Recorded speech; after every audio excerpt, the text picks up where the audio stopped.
This week at the House of Mario, Nintendo's financials are out for this quarter, and they're looking a little bit soft. And we are going to rank every Nintendo console ever made. So if you like that, come on in.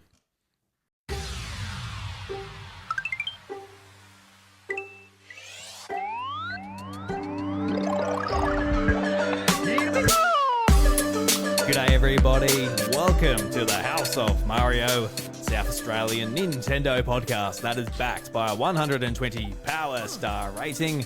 I'm your host Drew Agnew, and the doors to episode 282 are open. Today on the show, we've got all that good stuff to talk about. Can't wait to dive in, and I'm quite interested to see what Josh's favourite Nintendo console of all time is. It's going to be a bit of a doozy. I don't know what mine is. We're going to have to talk through it. I think there's a lot of good contenders in there, and there's a couple of contenders for the very bottom too. So that'd be great. But talk all about that as my good mate Josh, or JT if you like. Josh, how you going? Very well, Drew. I'm excited to rank the Nintendo consoles. Yes. I really don't know, because I feel like you. I'm going to have my favorites. I know roughly the ones I don't like, and then the ones in between I don't quite know. So I'm going to have to be like just finger in the air, look at the finger, and sort of see where we place them. But no, that'll be pretty good. I have some charts to share from Nintendo sales because I always get excited about that. Plenty to talk about. Keen for it. Yeah, absolutely. I think for me, there's definitely a contender there, but we'll find out. I literally have to talk through it. I actually don't know. I'm not too sure either. But how's your week been, man? It's you're sick as a dog last week and the week before. So hopefully we've got a nice healthy Josh. He's been consuming carrots. He's been just enjoying himself. Vitamin C tablets have saved me this week. I'm pretty well in the clear now, I feel. Like it's been a bit of a prolonged sickness. Just had a bit of a slight runny nose and a very, very slight cough this week. So it's been like remnants of me being sick. So I'm all good now, I think. Just had a couple of runs earlier this week and sort of was coughing heavily after that. So that was the only times when it was appearing. So I'm all good now. I'm been at work today and then all of last week. So yeah, back and able and playing some games because I've been feeling like it this week. Oh, thankfully. thank God! Thank God we've had somebody play some games. It'd be pretty boring. Another boring episode if I didn't play any games this week. Yeah, after recording last week, oh man, I better actually get my thumbs on the sticks and have a bit of a wiggle around. With some characters and solve some puzzles. Correct. Yeah. Have you been running and getting back into your sport? Yeah. I had a session Monday. I felt a bit average doing that, but it was good to sort of blow the cobwebs out. Oh yeah. And then that was last week. No training tonight, but we had something Thursday, and then no game this weekend. So it's been like kind of a good time for nothing to really happen. So I've kind of been resting and not doing as much, which I think will help and has helped. It's just that time of year. Everyone's getting sick. Everyone's just falling like flies at the moment. It's just one of those things that happens late July, early August. So rest up and I'll be good for finals later next month, I reckon. Nice. Yeah, that'd be great. Yeah. For me, it was great playing soccer again. Actually, I got a phone call from one of my friends saying, "Hey, we're a bit short on players." I'm like, "Yeah, I actually kind of forgot about soccer. Actually, I was thinking about the young one who's on my chest at the moment, asleep." So I'm like, "Oh yeah, I should actually, go and play soccer again." I kind of thought it was over. I saw something in our group chat being like, "Hey, look, last home game," but turns out we got a couple of away games. So I am glad that I did play this weekend, though. I got the winning goal. I did tell you before we started recording. Yes. So good. Love it. It's funny because everybody on the team was like, "Hey, man, you didn't really celebrate or do anything." Like, I'm like, I feel like a bit of a dickhead. I'm like, "Yeah, it wasn't a fancy goal. It was just like the ball just came to me from the goalkeeper and I just tapped it in. It's all I needed. It's all we needed." It was the winner. It was the winner, Drew. You won the game for the team. I did. 3-2 so good, we ended up winning by. So I feel really good, and I'm very excited by it. But I didn't do like, "Oh yeah," did the big knee slide and pump my chest or do the fishing. Then you're like you're catching a fish, and people like act like salmon on the ground. Like there's some pretty good soccer celebrations out there. Oh, believe me, I have not had enough practice of getting goals. I need to get a few more goals to sort of work out what my branding is for when I celebrate. don't get too much action back in the back line. Right back. Yeah, you wouldn't. That's for No. sure. But yeah, no, that made me feel good. But it was a little bit redeeming though, because earlier that game, what happened was I had the ball and somebody else came up behind me, and I had my hands in the air, and I was sort of just like guarding the ball, and the referee blew the whistle and said, "Oh look, you held him, you dragged him down," and they gave the other player a free kick, and they got a goal from it. And I got to tell you, Josh. Wow. Since bit of pressure at home, got the young one and the toddler, hard work. I understand his feelings. He's not going to bed that well, all of that. Yep. But I have a very short fuse outside of my family at the moment. So when the referee comes up to me and says, "Hey, look, you pulled this man to the ground. Here's a free kick, or here's a penalty shot for the other team," I'm like, absolutely fucking not. I was not. You told him that? I had some words. Words. Hey, Drew, mad. I don't see this. Fuck, I was grumpy, dude. I get grumpy just thinking about it. I want to see it, but not be on the receiving end of it. Yeah, could you imagine? Yeah. I can't imagine being that angry at you. I don't know what you could possibly do to me. I'd have to fuck Maybe up if I'm bad. playing, I know, if I'm playing football and you're the umpire, there you go. You're doing your umpire work. And there's old Drew in his little footy shorts, bopping around. And here's Josh. He blows the whistle. Like, "Oh, mate, that was, you travelled with the ball." Like, buddy, I bounced it there. Yeah, no, that could happen. I reckon that's the only way, though. I mean, yeah. And then those people who do abuse me in those situations do get quite mad. So, I know how to cop it in that situation at least. But it would be funny and weird coming from you. If you were genuinely mad, it would be actually quite funny, I reckon. Yeah. It's funny because I've always had so much leeway when it comes to the referees at soccer. I'm like, look, they're working on the weekends. They're doing it for a second job type of thing. It's fine. But I heard how much they get paid per game. I'm like, no, fuck them. How much? $400? No, they get a few $100. Yeah. I'm like, it's pretty good. I'm like, for the weekend for our little soccer league, I'm like, oh, come on. 90 minutes of football. For how bad they are, I assumed they were just doing it for just the sake of it, for maybe a little bit of spare pocket money. But that's good pay. So, no, I wasn't all about that. No. I wasn't about it. Fair. That's fair. Get angry. Yeah, no. You want to see angry?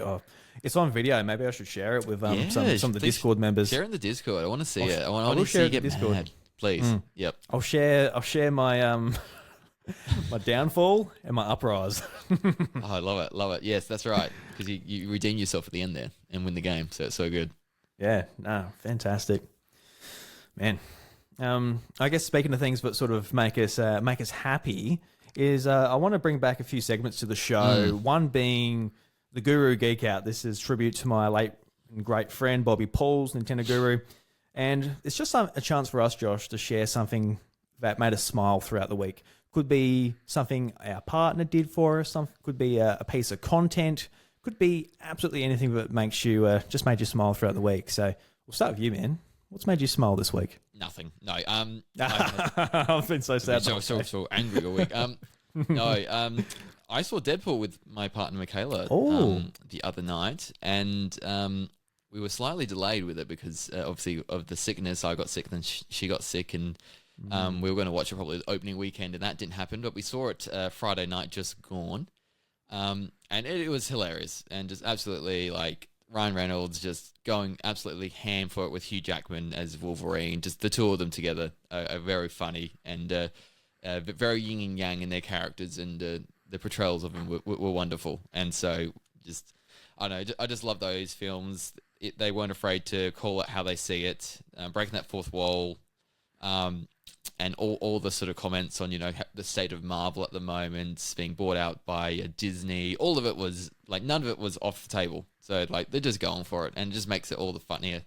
And, had a really good time. We left out of there feeling pretty happy and entertained. So if you haven't seen it yet, I would definitely recommend it because it's a bit of a highlight in a bit of a lull, I feel, in the MCU at the moment. And I've been out of it with the TV shows, haven't kept up to date with Loki or Secret Wars, whatever it was. There was another show. There's been a few I've missed lately. So it's just been, I feel like it's been bit of a lull, but this Deadpool movie's definitely got some excitement back in it, at least for me anyway. Yeah, I'm keen to see it, but I don't think I will because Chantel can't get away from this little thing at the moment. Because she relies on it for sustenance. Yes. Yes. And Deadpool's been a movie that we've both enjoyed together, so I couldn't go and watch it by myself. I'd feel pretty bad for doing that. No, fair enough. So yes, there have been some movies that I have gone and watched by myself. But that's been like the Mario movie. There's Spider-Man Into the Spider-Verse. Yeah. A few of those things that Chantel wasn't interested in. But yeah, I'll save Deadpool for when she is able to. Nice. Or that's more than likely going to be when it's on Disney Plus or something like that, where we can watch it at home. Buy it to rent or something at home or Disney Plus. So no, that's cool. There's some special movies or games you want to wait with your partner and play it with them. I think that makes it even more special. So worth the wait anyway. Yeah. And I got to be honest, I haven't really watched any X-Men anything. Like I've got no context for anything. So it might even be a good opportunity to go back and watch some of the old Fox movies. And I've been wanting to watch X-Men 97 on Disney Plus as well. Yes, do watch that. I've watched a few episodes and that's been very good. Yeah, because it caught my attention because I watched through season 1 and 2 of Invincible, and I really loved that. That was fantastic. So that even makes me want to go and read the comics because I can't wait for season 3 to come out like next year. So that was great. So just that comic book art style and the X-Men, I'm keen to give it a go. So good excuse to catch up maybe before. Yeah. I would definitely say Plus. watch Logan beforehand, the last Wolverine film. And then anything that 20th Century Fox did in those 2000s with the X-Men films, I think, you don't have to, but it just helps, once you see the new Deadpool film, you might understand why. But watching all the old stuff that 20th Century Fox had done, I think only helps enhance the experience for you. So I should watch Logan first? Was that his origin story or something? Yeah, give it another watch. Yep. Okay. Will do. Have you seen it before? So you haven't seen any X-Men? No. I've seen nothing. So you might need to start from X-Men and then work your way up to that. But yep. Yeah, if you got time, then give it a go. Yeah, man. No, it sounds good. I'm keen to.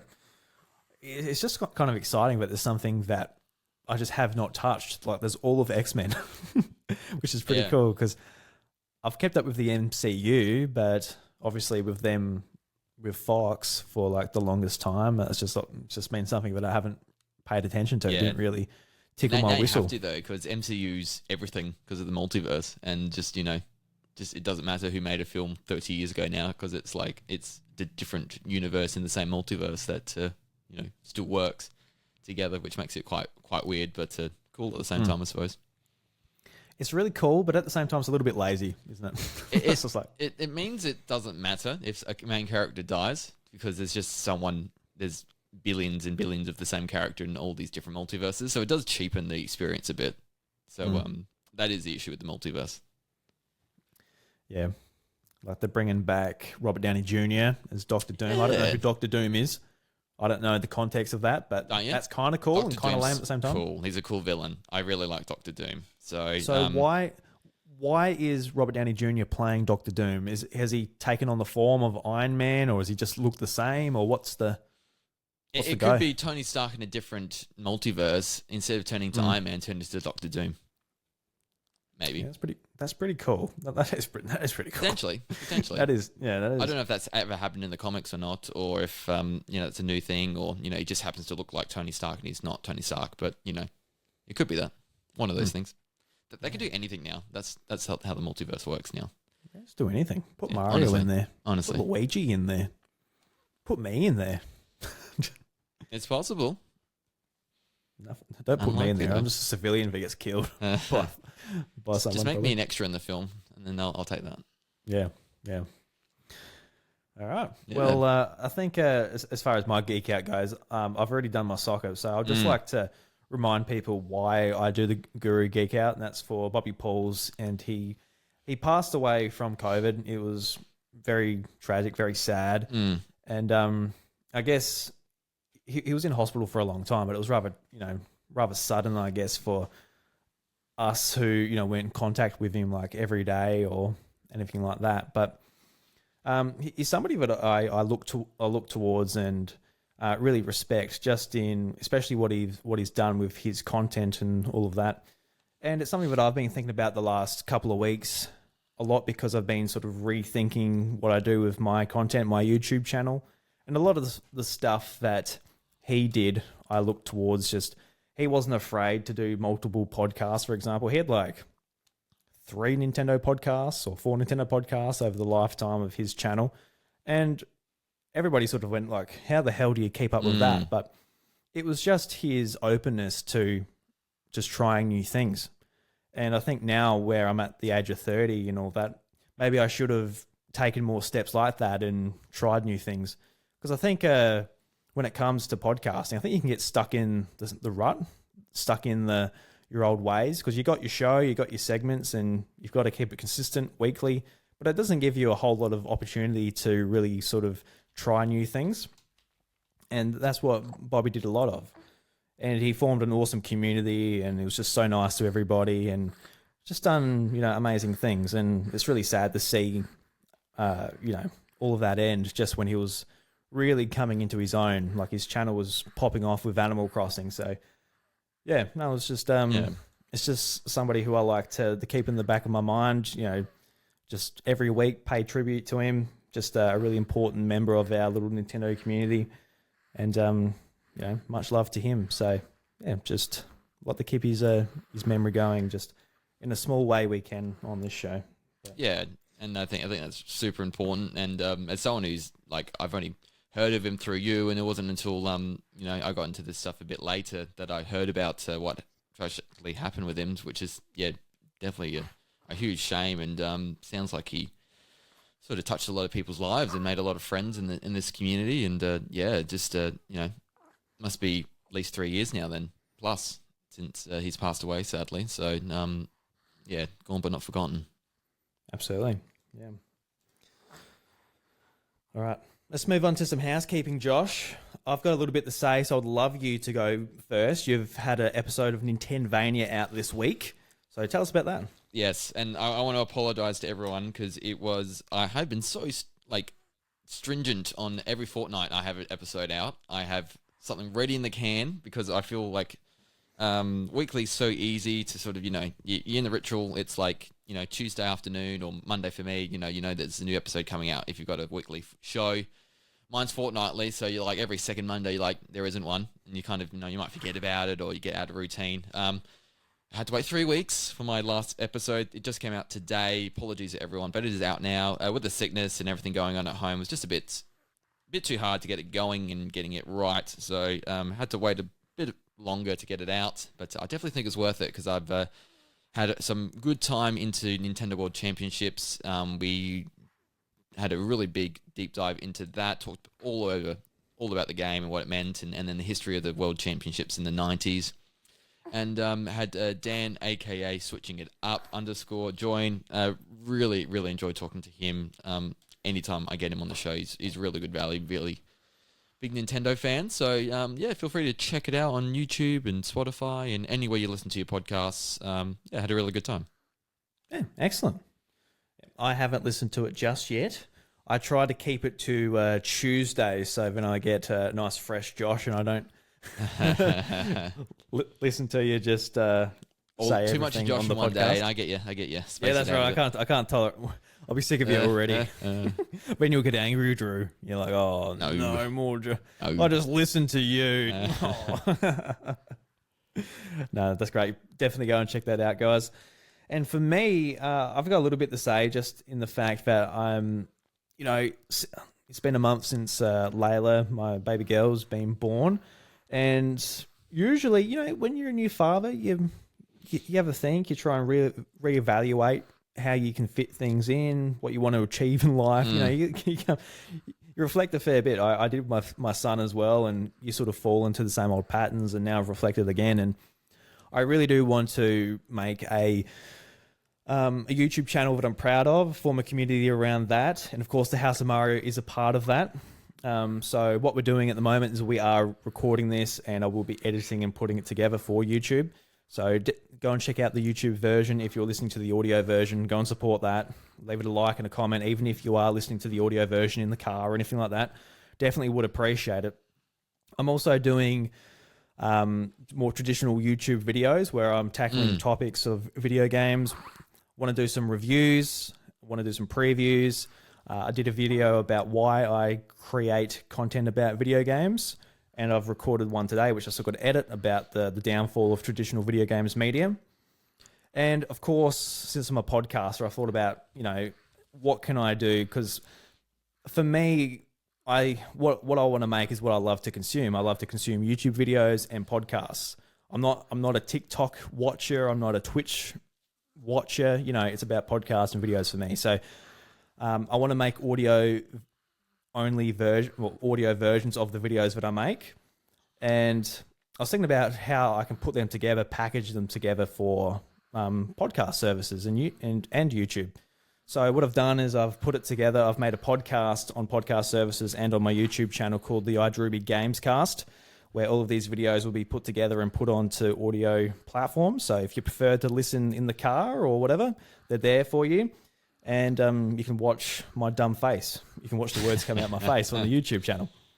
But that's purely for me, I like to try and fit people's content in wherever I can. Always got the AirPods in, doing my thing. But I like watching it as well. I like having those opportunities. So definitely go and support that if you're listening to this. I'm not making too much of a big deal out of it, purely because I've still got to find my routine just in my household, let alone when it comes to my hobbies and my content creation. So what I'm hoping for is at least 2 of these videos or podcast episodes out a week. That's what I'm hoping for. Vary between 10 minutes to half an hour. Not too much of too much of your time taken out of your day. But definitely would appreciate if you go and leave a 5-star review and all of that stuff on the the podcast feed. At the time of recording, it's not out yet, but I think by the time this episode will be out Wednesday, I think, so it'll be out by then. So definitely appreciate it, guys. Go and check out the YouTube channel and the new podcast feed if you like. Very much appreciated. Yeah, it's really always appreciate you being so candid about what you want and to get out of this. And for those who don't know, Drew just records his episode out on the farm, and it's very beautiful and picturesque. And you're not going to get anything, the crossover of gaming, Nintendo, and the beautiful country outback Australia, or not outback, but rural Australia, right there. So very cool. Do check out what he's doing and what he loves, and we all appreciate everyone who's sort of engaging with us at the moment. Much appreciated. Yeah. I felt good today because I went and fed my cows hay. Then while they were eating, I parked the car. I got on the back of the ute. I got the camera and tripod out, jumped on the back of the ute, just sat there and did my video. Took about half an hour to record. Dude, I'm like, that felt pretty productive. Like Nice. At home, I can't really do it because I got like a toddler and a baby, and it's kind of hard to find the peace and quiet. But out at the farm, I just got to sort of make use of that time. Like if I've got half an hour where I can just squeeze it in, I'll squeeze it in. This is, just got to make it work. Because if I wait till I get home with like my microphone and roadcaster, it's just not really going to happen. Except for tonight. But yeah. Likewise. Appreciate it, guys. I'm just listening to Layla heavily breathing. I'm like, oh God, I hope she's not going to wake up anytime soon. She just looks like a ticking time bomb here. She'll be right. All right, let's get into what we've been playing. I've been playing one game which I really enjoyed over the weekend. But Josh, you're back from your sick holiday, which you played nothing. What have you been playing? Well, I finally finished Paper Mario: The Thousand Year Door, so that's done. Tick, done, completed, no more. All of it, the bush, done. How are you feeling when you beat it? Good. I knew it was the end. They built it up really nicely.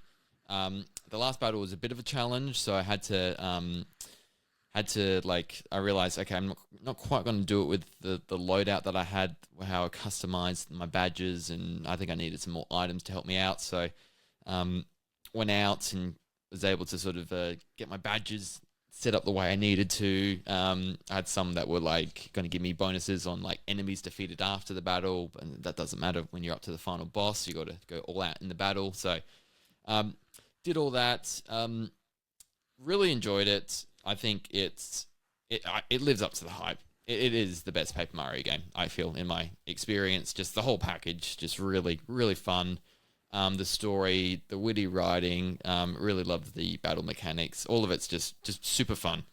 And I've spoken about it a bit. Like the backtracking was one of the few things that kind of did annoy me, and you know you can tell from that is a bit of a dated game, but bit of a rite of passage, I feel, for people who really love the series, and especially Mario RPGs. We're doing really well at the moment with Super Mario RPG last year, and now we've got Mario and Luigi coming up later this year as well. So all that combines meant we've been eating really good right now. So yeah, really loved it. It was just one of those big games I'd never properly completed, and in my Nintendo backlog. And so like to finally get it done now, it's really good, and glad it's out on the Switch for a lot more people to enjoy.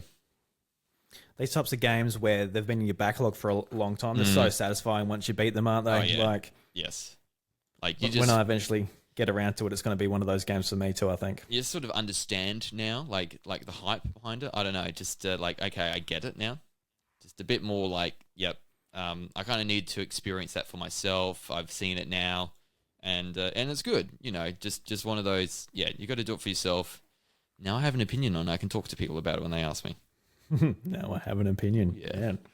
No, that's great. And you've been playing a lot of NES. I was about to say NES Remix, NES Championships as well. Have you sort of changed your thoughts on that game, playing it a little bit more? Yeah. Around about the same. So I've done about 10 to 15 hours of it now. Similar sentiments to last week. Just really wish there was more like online leaderboards, ways to compare with your friends and online, because it's just so close to being like a really fun small package of a game that could have been a really like surprise hit for this year, but it's just I don't think it quite lives up to that, and I can feel the momentum for me wanting to play it petering out now. Like there's the weekly challenges. There's a new set of challenges done tonight, and I had a bit of banter with Michaela, so I think we're going to keep doing it, but I'm getting to that stage now where I've unlocked everything, and I'm very close to getting A ranks at least in everything, and then I might try to do S's, but I probably won't get to that stage. It's just I've gotten I'm pretty satisfied at this stage to have gotten the time out of it that I have, but yeah, I just wish they had a little bit more there to sort of keep it, to make it a really good game. But it's just one of those times that Nintendo's done that without, if it's not like a AAA game and it's one of these sort of smaller titles, they won't go through the extra effort to make it really, really good, because they know that, they just can't justify it. So sadly, it's just one of those times where it just falls into that, and you just sort of, doesn't quite hit the mark because of it. I feel like since they're charging $50 for it, they're like, oh, look, this is giveaway. It's only $50. Yeah, That's correct. a cheap game for us. Yeah. Which is, $50 is still a lot for a game, and it's a lot for, even for what that is. But yeah, it's one of those games having your library. People come over, you can play the party mode, pick it up if you feel like just listening to a podcast and doing a repetition and all that type of thing. But I guess that's where the game sits. If you're into NES, you're going to have a good time. If not, you won't. No, that's right. So it's just how it goes. So I'd love to see more. I'd love to see a Super Nintendo one. I think, some great games there. They could really, if they did a sequel, I think a Super Nintendo would go down really well. Oh, yeah, that'd be great. Yeah. Like I said last week, just going through like all the consoles, even the 3D ones, that's when it would get pretty exciting. But that's a lot more work for them. Oh, yeah. So, yeah, a lot more work. And, I don't know how well this is going to go compared to, obviously Tears of the Kingdom or a big AAA game. They're going to sell millions and millions of copies. This will be lucky to get to 1 million, I would have thought. Yeah. It'll be very interesting. It will get to 1 million. Like, I would think so. I don't know. I'd like to think so. I'd like to think so. Yeah, well, I don't necessarily care where it lands, but it's just like intended to release a game not to get to 1 million that has their characters in it. Yeah, that's more of a rarity, but yeah, we'll see. We'll see. Yeah. Been playing anything else? They're the main two things. I dabbled a little in Famicom Detective Club the other night. Oh, so how'd you go? It's good. It's a little frustrating sometimes trying to like work out where to go next because like you think you've pressed a button to talk to someone to talk about a certain thing, but then you need to press it again because they give you some information, but not everything related to that item that you selected. So you got to keep pressing them on it. So that annoys me a little. How you got to sort of like, I felt a bit lost sometimes trying to work through the options to get to the next stage to find there'll be like yellow text that appears when you've done enough of the things you need to do to get to the next stage. So, little things like that, but I want to persevere. I'm only like an hour in, so I want to like give it a proper go. So, kind of in between games, I played a little bit of Luigi's Mansion 2. I'm still on second level. Well, there somewhere. So, yeah, I think they're my main focuses now for the next few weeks. Nice, man. Yeah. You've got your homework to do. Now it's time to do it, Yeah, mate. a bit of homework. Yeah. The assignment not is like I due. think of it like that, but just things I want to play. And Luigi's Mansion 2 I've never finished, so I got to like it's just one of those times like not as much as Paper Mario 1000 Year Door. I want to like finish it. It's not like a big bucket list item, but I like the series, so like I want to finish that one as well. Yeah, I still haven't got back to Luigi's Mansion 2 yet. What have you been playing then? What's been taking up your time? I haven't been playing much Luigi's Mansion 2 because Lucas, he's been hard to get to bed, so TV time has been cut. So that means no Luigi's Mansion 2 on the TV. So I've not had the excuse to do it, so I have not done it. But I have played a game that was actually one of my most anticipated games, came out on the 2nd, was Thank Goodness You're Here. And this was a really, really funny game to dive into and just hysterical. Just so many jokes, so many just funny, random things that just made me giggle. I've got a really weird sense of humor, and this game is like very much based on like a small Scottish, or I think it's a small UK village. Like it's a real one. I can't remember which one it is. It doesn't really matter, I guess, but it's based on that. So it's very like British humor, which is absolutely hilarious. And before jumping into the game, I had no idea what it was. Like, I'm like, okay, the trailer looks funny, but what are you actually doing? What's the game? Yeah. Okay. And the whole idea is you're a salesman, and you've rocked up in this town, and you've got to find the mayor, but the mayor's busy at the moment. So you walk out into the town, and you play as like this little yellow man. Like he's about as high as everybody else's shin. So he's just like this little tiny little man. And you walk around this map, and the only button you can do is you can press, I think it's B to jump and Y to slap. So imagine like this really beautifully hand-drawn town, and you can go and interact with everything. So you can like slap mailboxes, you can slap people, you can slap animals and birds and all types of things. And it works really well because it just gets you interacting with the game, whether it's just to see what happens or see what the people do. And when you go up to the people as well, you give them a slap, and it then they say what they need to say, and it's usually like a joke or something. And the whole game revolves around doing tasks for like the villagers or the people.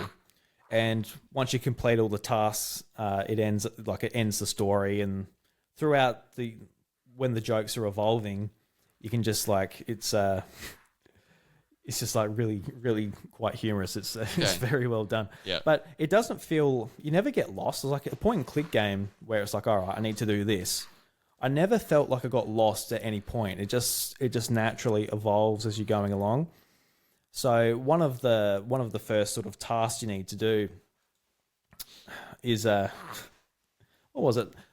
Remember, like one of the tasks is like you come across this man in bed. He's like, oh, get me some breakfast. Then he just his arm just extends. He's like, oh, follow my hand. So you're just following his hand through the village, and he gets to the supermarket, and just stuff goes from there. But yeah, I never got stuck once. And how the sort of, I guess, the game's proportioned off is like there's a starting area with a few people and a few things to interact with.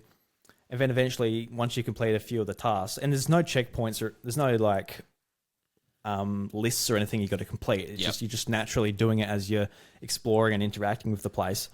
In the first area, like this drain pipe opens up, and you just jump down it and see what happens, and you slide through it, and you get to the next area, and then you'd like do the task there. You progress to the next area, and I think it was like 4 areas, and then I wound up back in the first area. And once that happened, there was a few new characters, some events changed, and like the story just like kept on continuing, but like people had new dialogue and stuff to talk to. Okay. And yeah, it's just like it was really well done. I never once felt stuck or frustrated or whatever, because it could have easily been like an interesting point and click game with puzzles and things like that, but it was pretty straightforward as far as that went. So it took me about 3 hours to beat. Had a lot of fun with it, and I don't know, I would highly recommend it. I played it on Steam. I actually played it on. I played it on there because I wanted to record my gameplay because I want to do a review later this week, and I didn't want to hook up to the TV or anything with a capture card. So I ended up playing on the ROG Ally just because that seemed like the easiest place just to record 1080 gameplay. Yep. But yeah, man, it's a fantastic game. It's one of my favorite games this year. It's my second favorite game that's come out this year. Just all round recommendation. Yeah, cool. I got it for like $25 on 10% off for the introductory sale. Yep. So yeah, if you're up for a laugh and just like a nice little, I guess, a game you can play in one sitting. Yeah, 100%. Yeah, actually, yeah, I brought up Steam because I looked at my Steam achievements, and achievements actually are kind of important for this game because I can see what I missed. Like if I was playing on Switch, I wouldn't know what people I didn't fulfill their mission requests or something like that. Yeah. Like there's some storylines and some jokes that I missed, and I can see like the hidden achievements I'm missing. I don't know, 4 achievements. I'm like, okay, so there's actually like a couple of people I need to go and interact with a bit more when I go back and play it, because I feel like I interacted with everything. I went around, and there was an achievement for like slapping all of the post boxes and like it's just those standard ones. So like I really did go around and just interact with everything I could. But yeah, this is a very special game. It's very unique. There's nothing really like it. Like I can't really point towards it. In like I guess the marketing for the game, they described it as a slap former. Okay. I'm like, I guess so. All you do is jump and slap, but it's not a platformer. And I don't know. You can't really describe it. You'd be like point and click, but you walk around and you slap everything, and it's just it's a very interesting game to try and describe. But definitely worth people to go and check out. If not, just go and check out a Let's Play. Like just to get the jokes. But I don't know. I feel like supporting the developers for this would be the ideal way to go. Way to do it. Yep. Nice. So later this week, a review. That'll be good. Yeah, I want to get it recorded. I want to do it with my green screen though, and green screen's in the house, and house is harder to record stuff in. So see how we go. Nice. And I look forward to it. To see your well written thoughts put together in a video. We will see if they're well written. I don't know. We'll see. Maybe they'll be poorly thought out. Either way, there'll be a video eventually. Either way. Don't you? Either way. Don't you worry. So yeah, no, big recommendations for that game. Nice. It's my second favorite this year, just under Prince of Persia. So, hey, that's your top game, is it? Prince of Persia. Yeah, it is. Crown. And I got to be honest, I'm like, surely something can top that. Like I really enjoyed it, but I don't know if it's like game of the year for me. Like, oh look, loved it. Like, I feel like something needs to come around and really wow me. It won't be Avowed. It won't be that. Yeah, the game I got in my fantasy. Yeah, yeah, I saw that. I noticed. Yep, it's so insincere, isn't it, when they delay a game until next year? They don't think about the fantasy critic people. Yeah, no, it's just really mean of the way they spun Xbox. It was like, we know there's a full on schedule coming up this year. This will help with your backlogs or something. That's what Xbox Won't said. help. I should have commented on it. Like, Yeah. won't help with the fantasy critic though. Yeah, Thanks, correct. Obsidian. Correct. That's right. Think of the children. Yeah, think of old Drew boy. Correct. He's fantasy critic. Yeah. So Yeah, that's I got to be honest though. Very happy they delayed it because Xbox's end of the year is stacked. yeah. Like there was no room for it. There was no Yeah. room for it. And I want to play it, but if it was coming out later this year, I would have been like, nah. Like I would have had to sunset it off. I get you. I wasn't There's going a to be able lot to fit of, it in. So Yeah, it's been, people crying out for Xbox games, and now they're all coming out later this year. It's quite funny. It's been a very quiet year Yeah. for them, and they put them all at the back. Yep. So well, do what you got to do, man. Yeah, You're very good at the content management for your subscription service. that's when Nintendo's games a are bit ready better when they're in that ready. department, aren't they? Know how to space it out, make it work a bit better. Yeah, they'll get there. They'll get there. Echoes of Wisdom, that could be your number one game. It could be. It could be. Link's Awakening though, like it's definitely nowhere near like my favorite Zelda game. No, so maybe not so- from that point of view. Yeah, like I know that they're not going to be the same game. Like it's just the art style they're sharing, but there is something in the back of my head which is like, I'm not as excited as I could be. Yeah, But hopefully, when I pick up the game, I'm like, oh, this is like a really unique take on Zelda, and it's really jiving with me. Hopefully, that's the case. But yeah, I'm excited, but I'm not like bubbling. Like when I think about Zelda, being excited for Zelda, I think about last year. oh yeah. Like I was like hyperventilating. Here we go. It's finally like happening. when they dropped that trailer, Yes. like, and I watched it like 100 times that day, like not even kidding. I was even just listening to the audio while at work, and it was like, really? yeah, I was sharing actually, and I was listening to that, and like when like the big drop happens, like I'm literally like sharing a sheep with goosebumps. I'm like, oh, like it was such a freaking nerd, dude. I love it. I love it. It's great. So when I think about Zelda hype, I'm not quite Not there. quite I'm at that stage. not No, that's quite fair. there. That's fair. It's Tears of the Kingdom was a once in a generation kind of game. I feel, and the hype and build up. God, what a game, dude! That That's is a great game. unreal how Lived good up that to game is. I everything didn't even know. and delivered more. I feel anyway. It really was. Yep. Some people disagree, Yeah. but I don't. Yeah, well, I disagree with them. It's okay. It's fine. It is fine. It is fine. It's fine. Famicom Detective Club could be your favorite game this year. Look, never say never. You never know. I might be like, who's Emio? I got to know. Yes. And when I find out, I'm like, that was amazing. Top of the list. Yep. And honestly, I was thinking about like, thank goodness you're here. Like, is that above it? And the only reason it's not is because I played Prince of Persia for like 20 hours.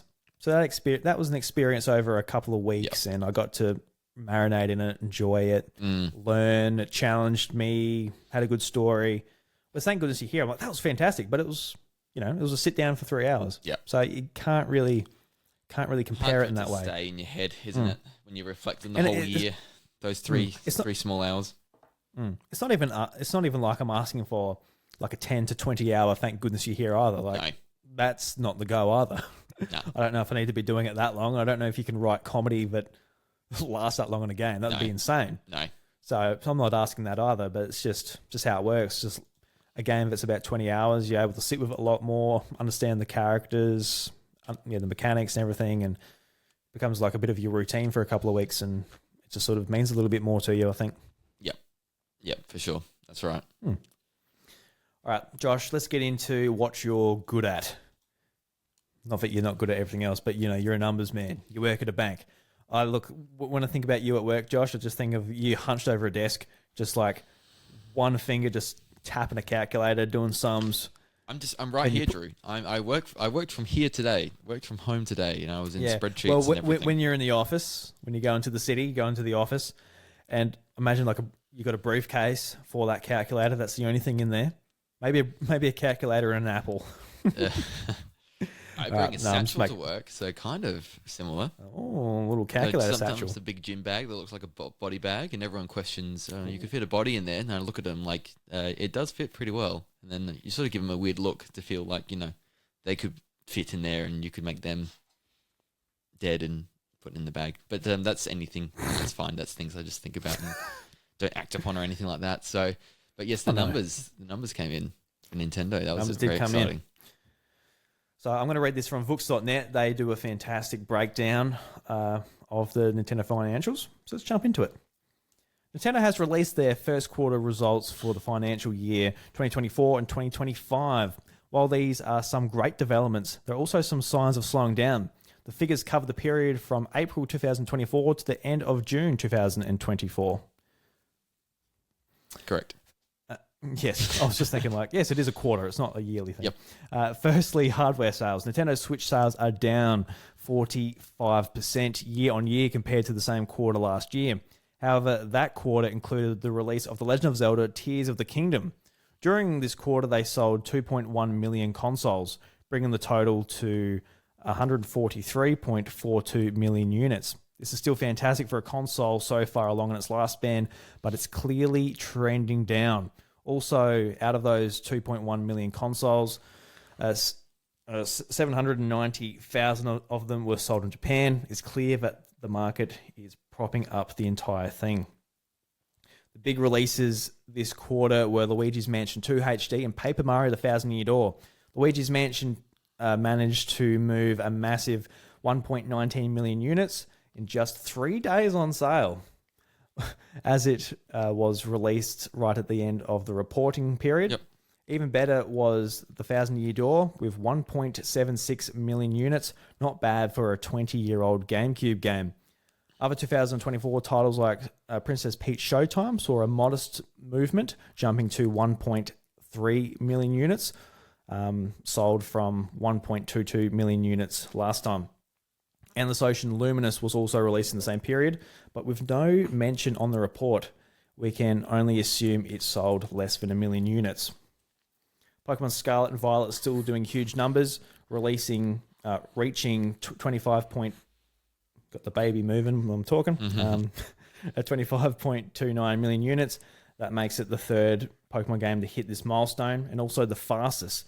It will soon overtake Pokemon Sword and Shield to become the second best-selling Pokemon game, still well under Pokemon Red, Green, and Blue. All in all, a rather uneventful quarter, but that's usually the case. So yes, we're looking at the Switch titles, a bit of a decline. We're looking at some healthy sort of sales for the evergreen titles as well. Mario Kart, Animal Crossing, Super Smash Bros., all of that still selling at a big clip. Interesting that Breath of the Wild is still at basically the same sales trajectory as Tears of the Kingdom. It's selling for the quarter.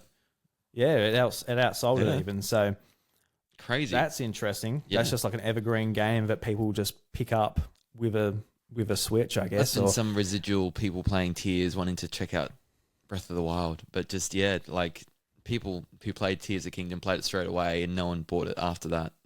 Effectively, everyone who wanted it got it straight away.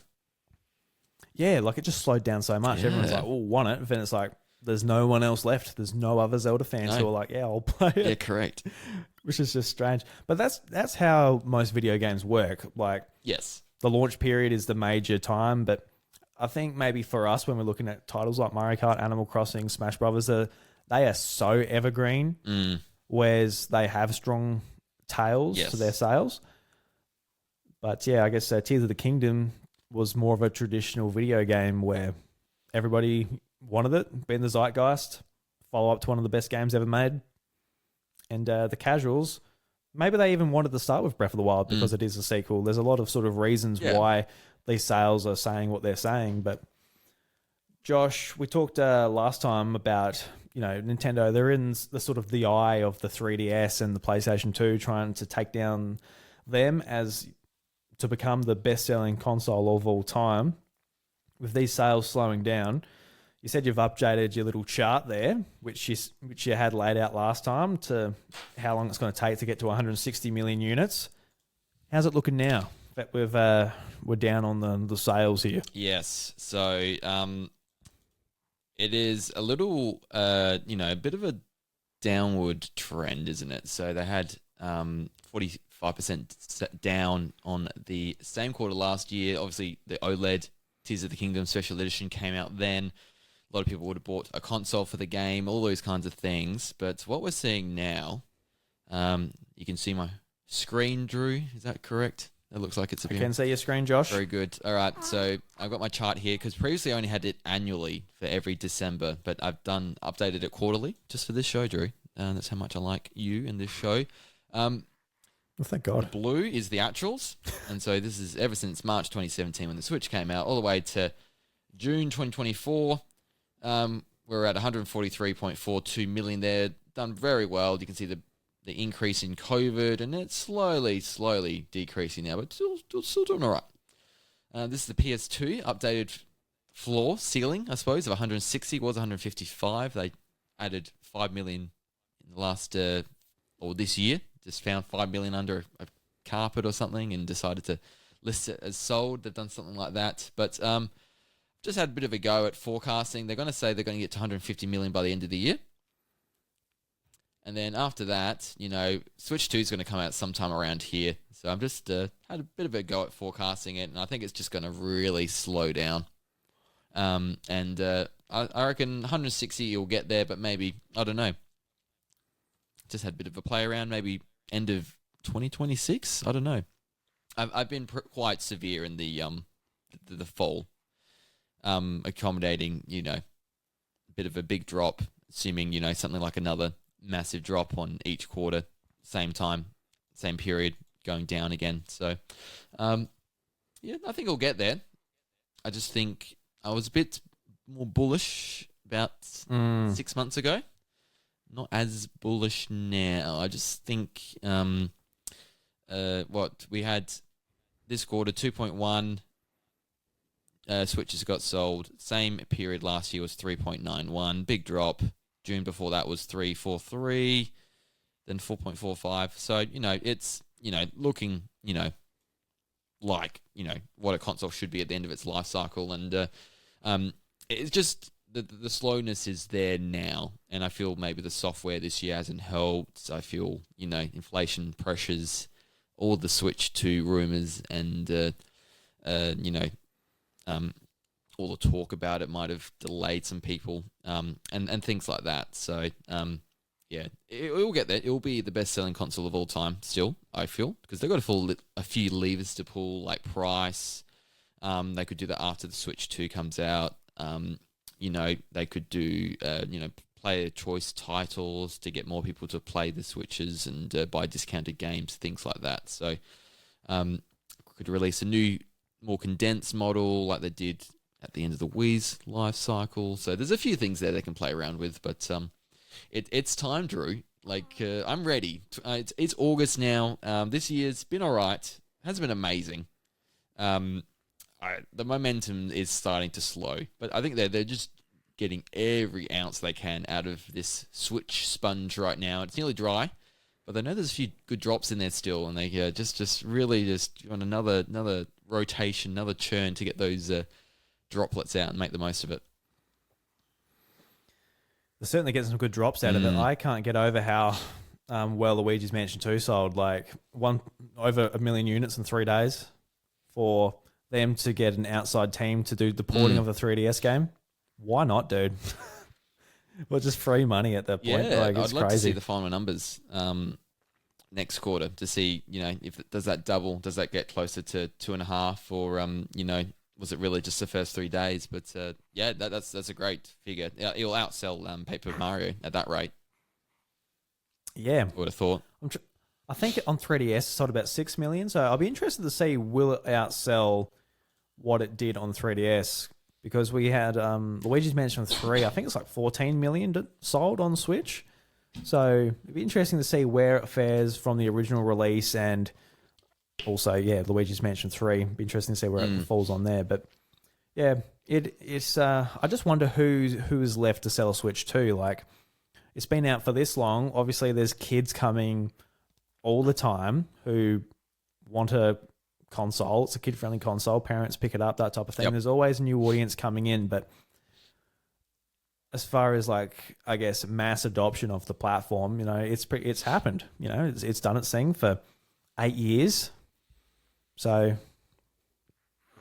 don't know. Yeah, we'll see how it goes. See how it goes. I I think of what Wacko Jacko in the Discord. His battery blew up for his Switch console. did Is he say getting that, a new yes. one, or is he getting it replaced? I didn't. It sounds like he's getting it fixed. Getting it fixed. That's what Okay, very good. So that's not a new one right there. I think a lot of people might have just got it replaced and bought a new one. I don't know. I don't know how it works with warranties, or people have their own different things. There's a Zelda OLED coming out, or Switch Lights, sorry, coming out later this year. Little things like that will just help, and I they could sell a lot if they really cut the price, and had a whole new, incentive for people to buy it who are really just, on the fence and, not, this is like they see it on sale at a Black Friday sale or something like that. And that's just enough of a trigger for them to decide to do it. So, depends if they really want the title or not. If they care about it being the best selling or just trying to maximize profits, I don't know. Probably maximizing profits, but, it's an interesting time. Interesting time for sure. I couldn't help myself. If I worked there, if I was in charge of doing that type of thing, I would want that record so bad, man. I'm like, all right, we made bank. Let's break even on these bad boys and get them out. Like, you can imagine, like, if they said, like, all right, $100 Switches Black Friday, Christmas. Like, this will be the last Christmas for Nintendo Switch. I'd buy another one for $100. Done. That's right. Just get them out there. I've delayed it for so long. I saw Michaela's OLED again today, and I'm just like, oh man, it looks amazing. The bigger screen, the nice visuals. I'm just ready. I'm ready for my Switch 2.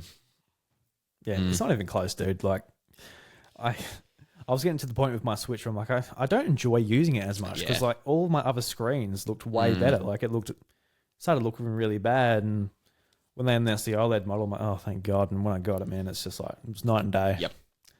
Literally. I still can't justify it, but I'm ready to upgrade mine at least. My kickstand falls out now.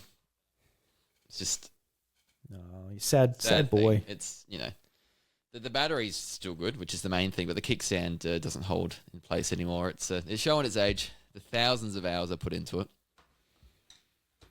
finally showing its damage. You're still going strong, Josh's Overall. Switch. You're still going Overall, strong. still good. My original Switch, I got no idea where it is. Traded it into EB Games. She's gone. Bye-bye. Someone's got it. Someone else has it. Someone else has it. Good on you, man. Hope you're enjoying it. I kind of wish I still had it. You could hack it. Because I could, yeah, that's right. I could do things to it. Put some stuff on it. It's the only way I could play bloody Pokemon Emerald on it. Yeah, at this rate, that's probably the way you're going to have to do it. Yeah, they're bringing out Mystery Dungeon. I'm like, oh yeah. Make us wait a Fair week enough. for it as well, which I get a bit annoyed by. Just if you announce it, just shadow drop at the same time. I agree. But at this point, when it comes to those Pokemon games, like they're going to do it like when the next system's out. They're not going to be available on the next system probably. Like I'm going to be so grumpy because they did that with Pokemon. Like 2016, they finally brought out the Pokemon games on 3DS. I'm like, you got to be joking. Way too late. Yeah. It's like at the fucking end of this thing. Correct. Like, anyway, very frustrating. So, anything else you'd like to touch on before we jump on to the next thing? I guess Pokemon, that could be an interesting thing to touch on. With the sales. Yeah, well, I think Scarlet and Violet's going to probably next quarter or the quarter after overtake Sword and Shield, and they'll be the best-selling Pokemon game on the Switch. So that sold really well. People really lapping that one up, despite all the challenges, despite all the bugs, despite all the conversation about that. People are buying that game because it is a fun game overall. Still, people who played it still really Despite like common it. sense. Yeah. Correct. Yeah. Graphics aren't everything. Wow, who would have thought? It's nice, yeah. And no Endless Ocean, $1 million seller. Not surprised by that, but No, I'm not. would have been nice to see it. Does it deserve 1 million copies, No, Josh? it does not. No, it doesn't really. We had fun with it, though. We did have fun. I know, just, the lean wore off pretty quickly, though. And just, again, and like Nintendo World Championships, it could have had so much more to it. It could have. So, that's the Switch. That's the financials. We know how it's going. Good luck for the next couple of years, mate. That's fine. Hope you beat the PS2. Yep. Good luck. It's going to do it. It would get there. But we come to the end of the Switch's life, Josh. It's been a great system. And it made me sort of think about the previous Nintendo consoles. What do we think of them? Where would we rank them? So, Josh, this is our definitive... This is the only ranking in the whole world that matters. We're going to rank every Nintendo console ever made. Yep. From the NES to the Nintendo Switch. So... It's going to be a tough one, Josh. I don't know how we're going to go. Just consoles as well. Is that right? No handhelds. Just consoles, no handhelds. Yep. We can do handhelds at a later date. We'll do it another time. That sounds good. We'll do it another time. And the Switch counts as a console.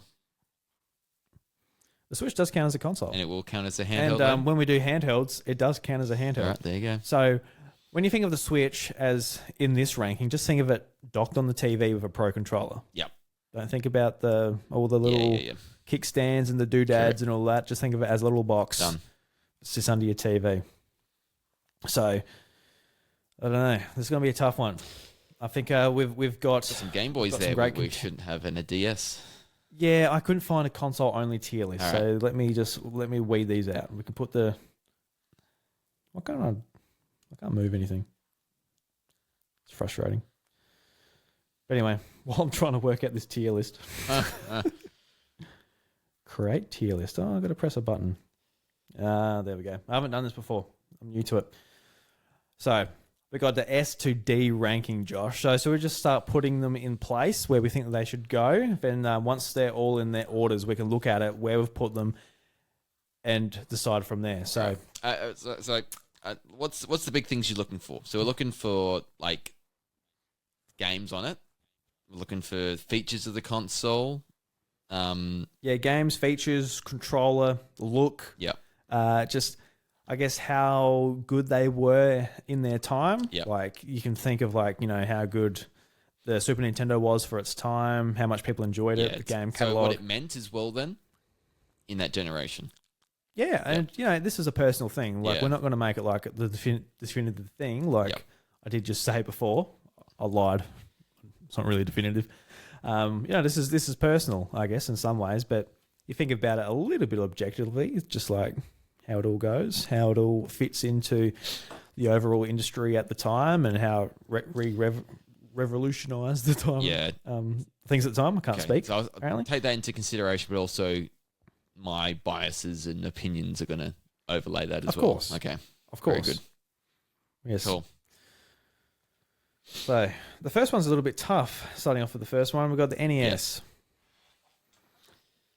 So I think the NES, it can't be understated just how revolutionary it was bringing back home consoles through Nintendo's sort of lens of saying, hey, look, no, it's an entertainment system. It's not a games console. And that sort of tricked the retailers into bringing it into store shelves. And just that's where a lot of the iconic Nintendo characters were born from. With Mario and Link, Samus, Kirby, most of them revert back to this. Everybody loves the balloon from Balloon Fight. Everybody loves Anna and Popo from Ice Climber. Oh, you don't love a good little balloon boy? No, balloon I do not. Fight? Oh, I'm sorry, but no, you are right. Incredibly influential console. When the video game crash happened, no one wanted to play video games. Nintendo decides, no, let's bring out a console and let's market our games by showing what it actually looks like, pixel art on the front of the cover. We're not going to trick people to think it looks like this when in fact it's like shitty 8-bit graphics and all that. If you bought a Metroid, you knew that it was, it looked like the cover because that's what the game looked like. So later on they said no. Later on they decided to not bother with that for sure. So no, we get rid of the black boxes. We will actually trick them. Correct. Trick them with our marketing. But yeah, I don't know. It kickstarted everything, didn't it? For Nintendo, that's why we're here with Mario, with Zelda, with Metroid. Even Mega Man was on there. The Castlevania titles, there's some really amazing. Kirby got its start here. Just a great range of characters got their start here, and laid the foundations for what we're doing and talking about now. That's right, Layla. She agrees. That's right. I reckon it'd be safe to put the NES at A At least to start At off least with. I'm least thinking about it now. Some of these games are very hard to come back to. I think any console now. Definitely. With the save, like you had to do the password saves sometimes. Just the quality of life just isn't there out of all these consoles we're going to talk to. So I feel it loses some slight points for that. Yeah, I agree. So we'll move on to the big successor, the big 16-bit console, the one that will smack you in the face with all the pixels. And Mario went from just the Mushroom Kingdom to the Mario World. All crazy stuff. The Super Nintendo. This was a console that, like, I don't feel very nostalgic for it because I never had one, but I played a lot of the games when I was a kid, whether it was through like the Game Boy Advance ports or ROMs or all of that. I never really had a Super Nintendo as a kid. I feel very nostalgic for Nintendo 64, going to friends' places, but none of them had a Super Nintendo. So a lot of I don't really have that much nostalgia for the system itself, but the games, these were like where all of those franchises we talked about before, they just leveled up and became what we remember today. Yeah. We remember, say, Mario World. We remember Super Metroid. We remember Link to the Past. This is where sort of these franchises really cemented themselves as important and just super high quality. And the third-party support as well really blossomed and continued on with the Super Nintendo as well. So I think it definitely deserves a higher spot. I feel like it's above NES, but where are you feeling about the Super Nintendo? Ooh, I've had a big journey with this console because I grew up with the whole premise that 3D was better, and so we'd have friends. We go to a friend's house and they had a Super Nintendo. I didn't really care as a kid. And like Super Mario, I don't care because I want to play Super Mario 64 on the Nintendo 64. So I've gone through a lot of I never played the remakes on the GBA when they did Super Nintendo games. So it's not until like these last 10 years that I've gone back and actually decided to play these games, and I kind of created this love for this console I never grew up or appreciated. So it's it's definitely the one I've appreciated the most since I've wanted to sort of discover its catalog and play its games. And yeah, you're completely right. Like the games we loved or started off on the NES got perfected on this console. I think of Super Metroid for sure. Obviously Metroid has its shortcomings, so Super Metroid, a lot of people still regard that as the best game in the whole series. It is an amazing game, and they perfect that's effectively on the Super Nintendo. I'm a Super Mario Bros. 3 fan over Super Mario World, but I can't deny how influential and amazing Super Mario World still is. It's still a really good game. And then A Link to the Past on the Super Nintendo is just a phenomenal time. Again, builds on what the NES had. I just think of Earthbound now. I think of Donkey Kong Country, those three games. There's F-Zero. Star Fox makes its start here. I really think for me this is like peak Nintendo at like S tier. Like game, like it's in the console wars with Sega. They're going all out and they just have this amazing catalog of games. I love the controller. I love the 4-color ones we get. You get the purple tinge in the US, but it's I think it's an S tier for me. Yeah, me too, definitely. And you mentioned like just how fantastic Nintendo's output was for this console, but this was the last great third-party support for a long time when it came to their consoles. Had Enix and Squaresoft, Capcom, Konami, all of these Japanese companies firing on all cylinders. It was truly like I can only imagine how good it would have been to be playing on this at the time as the contemporary console. I do find it interesting. Like, imagine going back today. You're like, oh, look, I've traveled back in time. Like, fuck, what do I do? I guess I'll just have to get a job and sort of work at what I need to do. Like, you imagine just being chucked back in time and, like, going back into a shop. Like, hey, look, the Super Nintendo's relevant now. This will be fun. Oh, man. And just, like, you just decide to just experience what it's like to play it contemporary. Yeah. Like, instead of, like, how old were we when we weren't even born yet? No. We were born when it was still the main console, but not old enough to play it. I'd just go to the States, Drew, No. and just get the bargain basement Earthbounds for $5, $10, whatever they were, and just leave the whole trolley full. Come back to today, sell them at $5,000 a pop, and away I go. Yeah, Keep like, keep one for myself at least. It would have been cool to experience. In that line of thinking, sometimes I think to myself, like, we missed out on the NES, sort of the Super Nintendo, like really. Yeah, I did. And Nintendo 64 was like the first one we could experience properly. Yeah. But so we missed 2 Nintendo consoles really at our age. We're 30. Yep.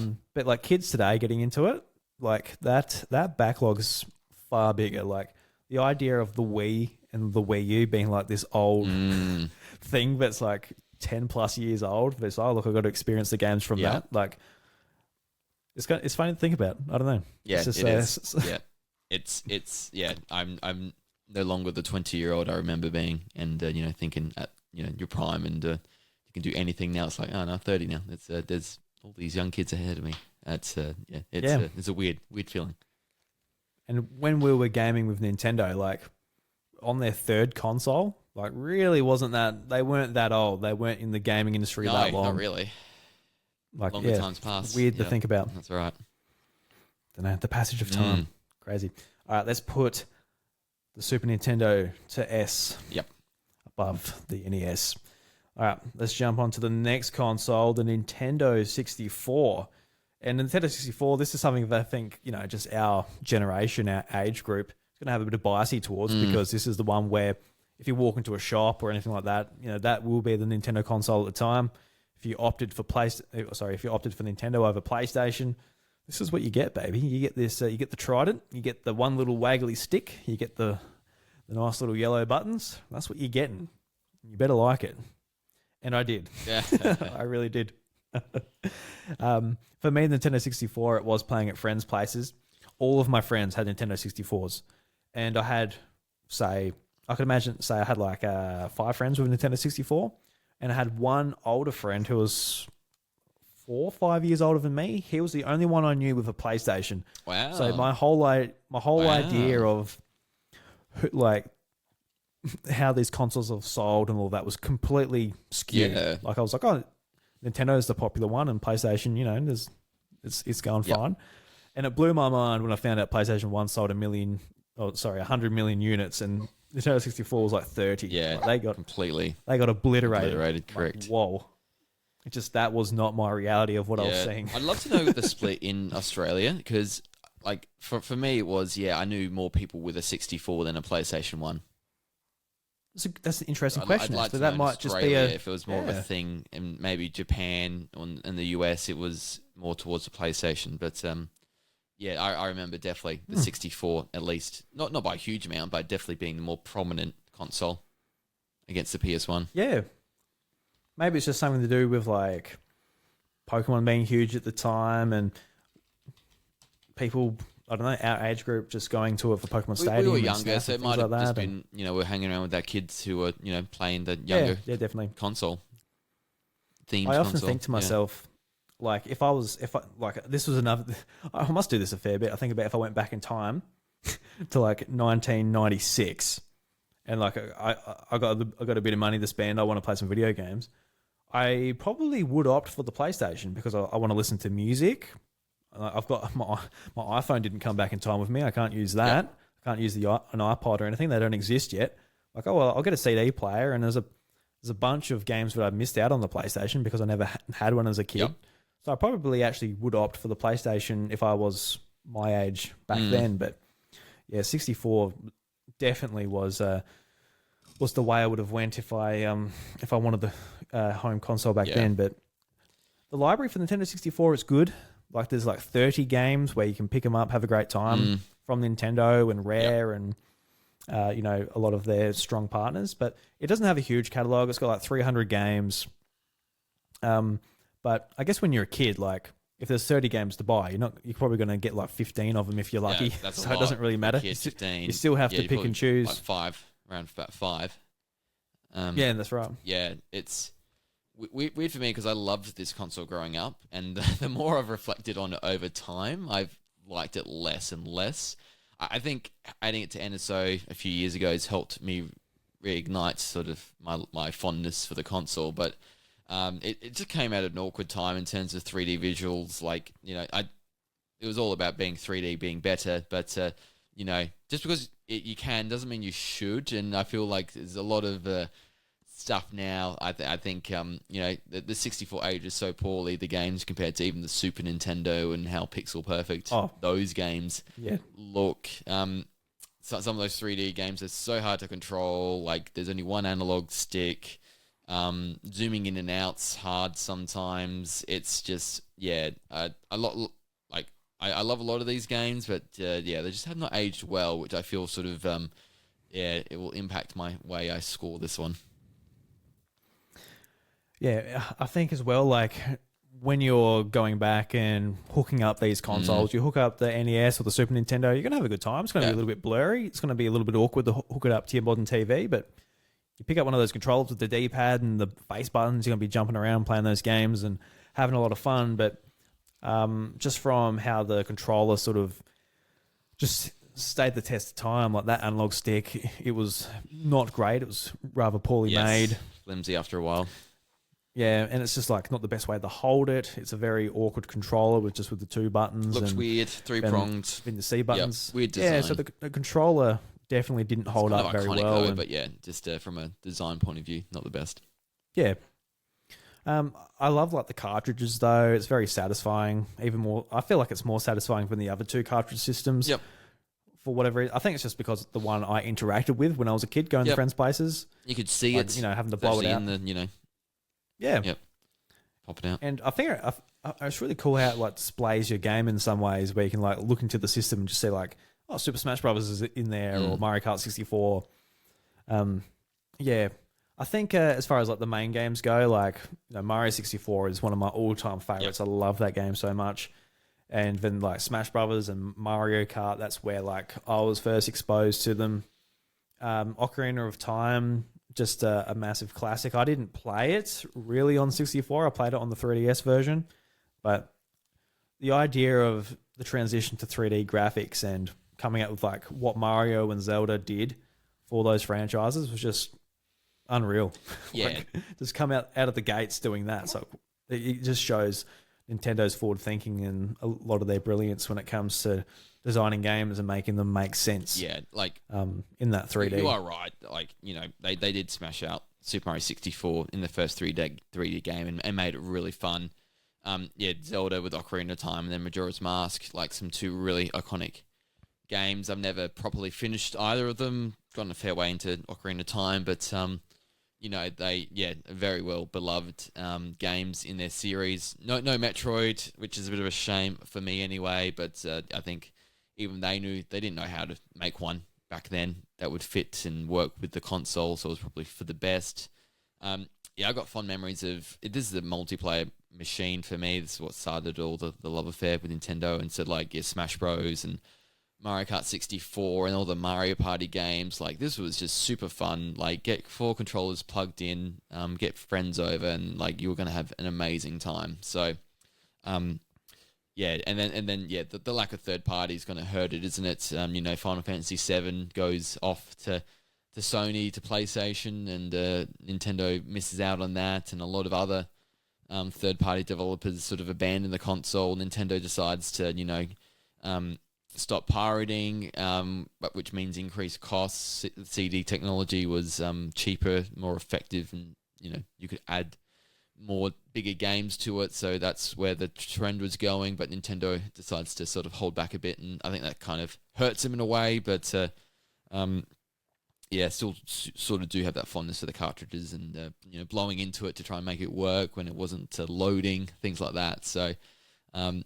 I'm a bit mixed on this one. I'm thinking maybe a B. A B? Yeah, I'm thinking about there too. Yep. Like, it could even compared to some other consoles, it could be going down to a C. A C? Or a C. Yeah. Yeah, I don't know.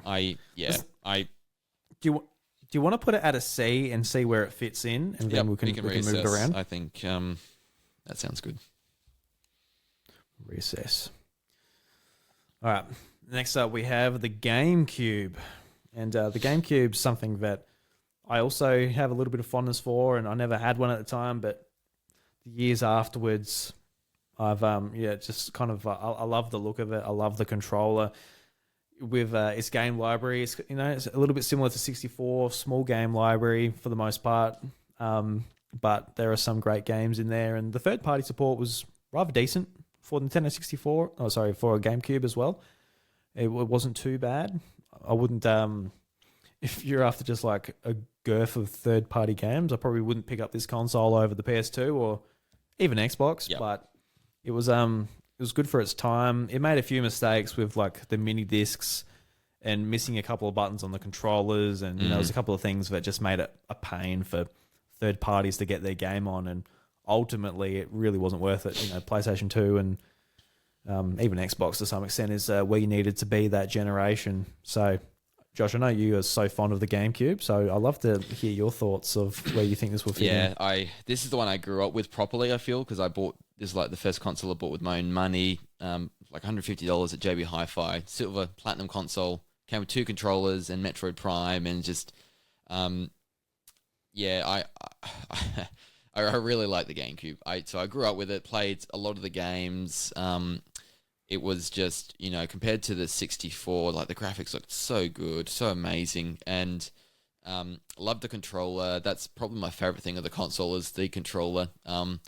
It gets still used today in Smash Bros. People still love this controller all these years on. You don't really get that with any other Nintendo controller, really. It's people love the GameCube controller, and to still use it to this day. Like, I can't wait for them to do an NSO wireless one. Oh, dude, I want that so much. bad. I'm just going to love that so much. It's got the analog triggers. The C6 is not great. The D-pad's very small, but, and the buttons are in a weird formation, with the A, B, X, Y, small and big, different shapes and sizes. It is, Nintendo on acid when designing this controller, but just got a phenomenal soft spot for it. And when I had this, no one had a GameCube. So I knew one other person who had a GameCube. Even the person who got me into Nintendo gaming, they didn't have a GameCube. They had a PlayStation 2 by then, because they had a Nintendo 64. They didn't bother getting a GameCube. They got a PS2 instead, and like that was all the rage. Everyone had a PS2 or an Xbox. We eventually got an Xbox as well, so we had both a GameCube and an Xbox. But yeah, I just loved the GameCube, because to me it was the 64, but just better with the games, like with Mario Party.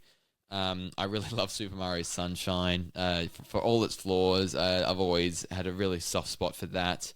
Playing Pokemon XD Gale of Darkness, an actual 3D Pokemon game, which was pretty close to what you were going to experience on the handhelds. Not quite the same in terms of catching wild Pokemon and all that, but it was, as close as you were, as we ever got, really, until the handhelds, until the Switch got its own, games in its series. And so, I think Nintendo in about 4 or 5 years had so many games for this console, smashed out so many of them. Thank you. So many good ones as well.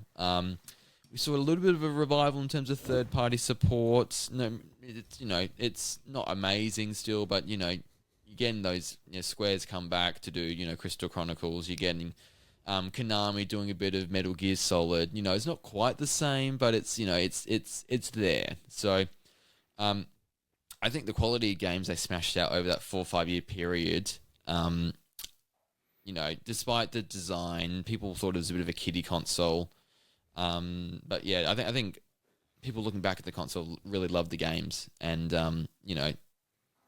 that's a big reason I think people really like this console now over the years. When you said you're the only person that had a GameCube, that you knew, I knew one person, and that was like a friend of a friend. That was one of Bryce's friends, and all of my friends, they had Nintendo 64s, and I think like they moved to PlayStation because I guess the family needed a DVD player, and there was that age where you wanted to play GTA, and a lot of the biggest games in the world were not on GameCube, which really hurt it. But I remember like seeing Wind Waker for the first time. One of my friends was borrowing that GameCube from a friend. I think I think they swapped a PlayStation 2 for a GameCube for the weekend. Okay. I'm like, okay. So, and I happened to be staying at Adam's place, and he was playing Wind Waker. I was like, when I first saw it, I'm like, this is stunning. Like, I must have been used to Nintendo 64. Yes. And even like a lot of PlayStation 2 games, they weren't stylized in that way. So the GameCube, my first impression was just like, whoa, like really, really quite wowed by it, just by how stunning Wind Waker looked on it. And man, I wish I had more access to it. I think Bryce got it in the last few years. They were selling for like $100 at Kmart. And that's when Bryce dived in and bought one. And I never bought one because I wanted a Wii, so I knew the Wii was going to be backwards compatible. Yep. So I'm like, well, I don't really need one. But in hindsight, I'm like, oh, I should have just like, not that I had the money, because I don't just have like $300 to go and spend on GameCubes, but you know, go and pick up the games. Like I don't know how cheap they were, but they would have been clearing them out at the time. I remember seeing like a pile of black GameCubes piled up and seeing Mario Sunshine in the games aisle. I'm like, I wish I bought some of them. Yeah. But And yeah, like some great games. Like you get the Metroid Prime series kickstart on this, an iconic game that, you know, I really tried to like and didn't quite like at the time, but over the years have like played it through, understand how Metroid works, and absolutely that's one of my favorite games. Pikmin gets its start on this console. We get two really good games in that series. Some pretty decent Star Fox games. You know, they tried something different with Adventures. It wasn't a Star Fox game to begin with, but then you get Assault. You know, I look at like you've got weird stuff like Chibi Robo, Doshin the Giant. You know, just some weirder things that they started to do. We get Animal Crossing for the first time in Australia through the GameCube. So, again, some really big sort of games sort of get their start here, and it just sort of builds that momentum from then on. Yeah, it definitely had a good library as a Nintendo fan, but just I guess keep in mind that looking back at the list, pretty good. But at the time, you know, we know what it's like as a Nintendo fan going through like these slow times. You look back at the Wii U, like look, it has a decent library, but it was agony. Yeah. When you were actually wanting to use that system, say back in 2013, where it's like, what am I playing? Like, what do I actually do on this thing? Yeah. And the GameCube was a little bit similar, but we can look back at it with rose-tinted glasses. We don't have to think about the fact we can't play Grand Theft Auto on it. We don't have to worry about the fact that all these games aren't available on it, and we don't have to make choices because we can buy a couple of consoles and not have that problem. So we are actually able to overlook those problems, and I feel like that's when I was going through this retro gaming kick earlier this year. That's something I really discovered with Nintendo. Like, you look back at the PlayStations, and they're great, right? They evolve over time. PlayStation 2 is better, PlayStation 3 is better, and it goes on from there. But going back to the PS2, apart from like the library, the actual console itself isn't that fun to interact with. It's just like an older PlayStation. But with Nintendo, like going back to Super Nintendo NES, for Nintendo 64 and GameCube and Wii, they're all like their own unique little experience. Yes.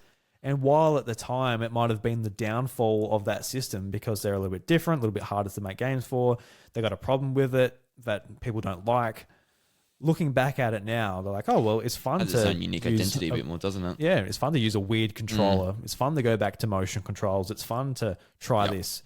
Then, of course, when you're playing like your more current games, you can just go back to your PlayStation or Switch or whatever you play and have all the niceties on that system. But I think the GameCube, I just had the kiddie impression. It was just about the games, and I think in hindsight, I think that sort of resonates a bit more with people with the Switch these days, because the Switch just plays games. It doesn't do anything else. It's not a multimedia entertainment console, and the GameCube was just a GameCube. You could play games on this cube, which wasn't really even a cube. You had a handle on it. It looked like a lunchbox, but that's all it was made for, was to play video games. So some similar themes that I think has made it age a bit better now with people and sort of understand that. I know it's not quite the same, but I think that from that point of view, it's regarded higher than what it was at the time. right. So what letter grade are you thinking? I mean, this is like up there for me. So I'm I'm thinking A or B. Let's put it for B for now. I'm pushing for A, but yes, I can hear You're pushing for A? I can feel the reservations. Well, I'm just I really like the GameCube. I think it's great. I just think like for what it did at the time, for where it was, when it released with its competitors, I feel like that's just what drags it down. I think it's still a great system to plug in today. Use the controller, play the games. Going back to like Super Smash Bros. Melee, for example, you're gonna have a good time. You're not going to be held back by too much. You're only going to be held back by the resolution and don't know, maybe the graphics. Like apart from that, like this is the era where you can go back to it and it's not too bad really. Maybe some load times. So let's chuck it at B. I'm going to just drag it down a little bit, just a little bit, but we can move it wherever once we've placed it. If you really want to push it to A, more than happy to. All right, let's move on to the Wii. This is the GameCube 2.0 with a nice white remote. And the Wii for me, man, this is my first proper Nintendo console. This is the one that I by the time the Wii came out, I was a hardcore Nintendo fan. I was brought up through the handhelds. I was brought in with the Game Boy Advance SP through Pokemon, and by the time I got the DS and explored the library there, that was when I was a Nintendo fan. That's when like Nintendo was my place for gaming, the franchises, everything. I was a hardcore Nintendo fan, so that led me to the Wii, and I love the Wii. And like I mentioned before, the Wii is a great example of a console at the time where it's like, man, it doesn't have Call of Duty. Well, it did, but it doesn't look anywhere near as good. It's motion controls. There's a lot of games that had frustrating controls because they had to squeeze in those motion controls. But today, if you plug it in today and you're not worrying about playing the latest and greatest, you're not worrying about the Xbox 360 having a better version, it's not in HD, all of that. It's so much fun to plug in and play the back catalogue of Wii games, man. I've got a Wii with 140 games on it, and a lot of them are games that I'm like, I'm quite keen to go and play. Even stuff like I was complaining about, like Call of Duty not being as good. It's just fun to go back and play it on Wii because it plays so differently. It plays with the motion controls. You can use the Wii Zapper and all of that. And the Wii had a great catalog, had a lot of unique games. The Mario has one of the best Mario games of all time, if not the best Mario game, with Mario Galaxy. Legend of Zelda: Twilight Princess was a fantastic launch title. That was my opening into Zelda, which made me a hardcore Zelda fan ever since. And I just have a very special place for this console, especially because I loved gaming. Gaming was like one of my biggest hobbies when I was a kid. Still hasn't changed. And the Wii is what allowed it to be shared with my parents and parents' friends and people who don't understand games. Because I couldn't show them my DS and be like, oh, look, Mario 64. They're like, oh, yeah, that's a kid's thing. But the idea of throwing a bowling ball or hitting a ball in with a tennis racket, that's what brought them in. And they sort of understood for that moment why I love this stuff. And that was very special to me. Of course, the Wii has its downfalls. The last few years in the Wii's life were abysmal. Barely any releases. It got pretty bad. But I like to think about the first 3 years of the Wii. Not worry about the last few. But what do you think of the Wii?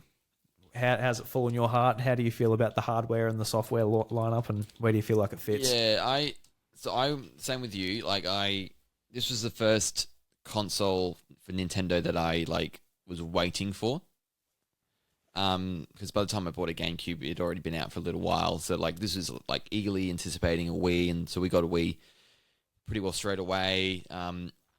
We were living, not in Adelaide, so we had to drive Port Pirie to get a Wii. And it was birthday and Christmas money and pocket money all together to make it happen that year. So Christmas 2006, we're just having a great time playing Wii Sports, and it was. That Nintendo just truly changed the game, didn't they? In terms of, the console wars, or, they decided to do, that blue ocean strategy and, really tap into what makes games fun and different, and really portray that. And they knew a race to the top for the best graphics was something that was not sustainable and they weren't going to win. So the Wii's amazing, and what it did at the time, and sort of brought all these people to gaming, and the casual market for gaming just exploded because of it. And so there is just, you mentioned Wii Sports today, and I think most people have played it in some shape or form, know about it. It's just that sort of universally known, and I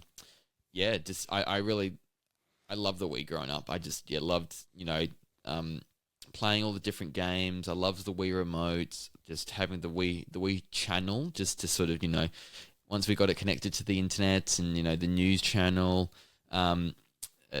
Yes, all the different things. Yeah, I remember being so excited getting the news on the thing. I'm like, whoa! And then you can I see people ordering pizza through their Wiis these days. So all the different channels, the Miis, the customization you could have from that was just really, really fun. And so I love the games. Mario Kart Wii, Super Smash Bros. Brawl. It was a decent Mario Kart there. I love the Wii series, so obviously Wii Sports, Wii Sports Resort, had some really great times playing all these games, and so those first 4 years or so, just loved it and played it all the time, and definitely agree, it just dropped off so much at the end there, and I think that's when a bit of my, I was turning towards 17, 18, year 12, and moved to Adelaide, so I think my interest in gaming was just sort of taken bit to the side of that, started to from that side. So I don't really remember the end of the Wii, really. So I never played Xenoblade Chronicles or any of those games that came late in its life. But I really enjoyed it. I just look back at it now and I find motion controls more annoying than I remember at the time. So my preference now is to not have motion controls, just point and, button controls are my preferred way to play things.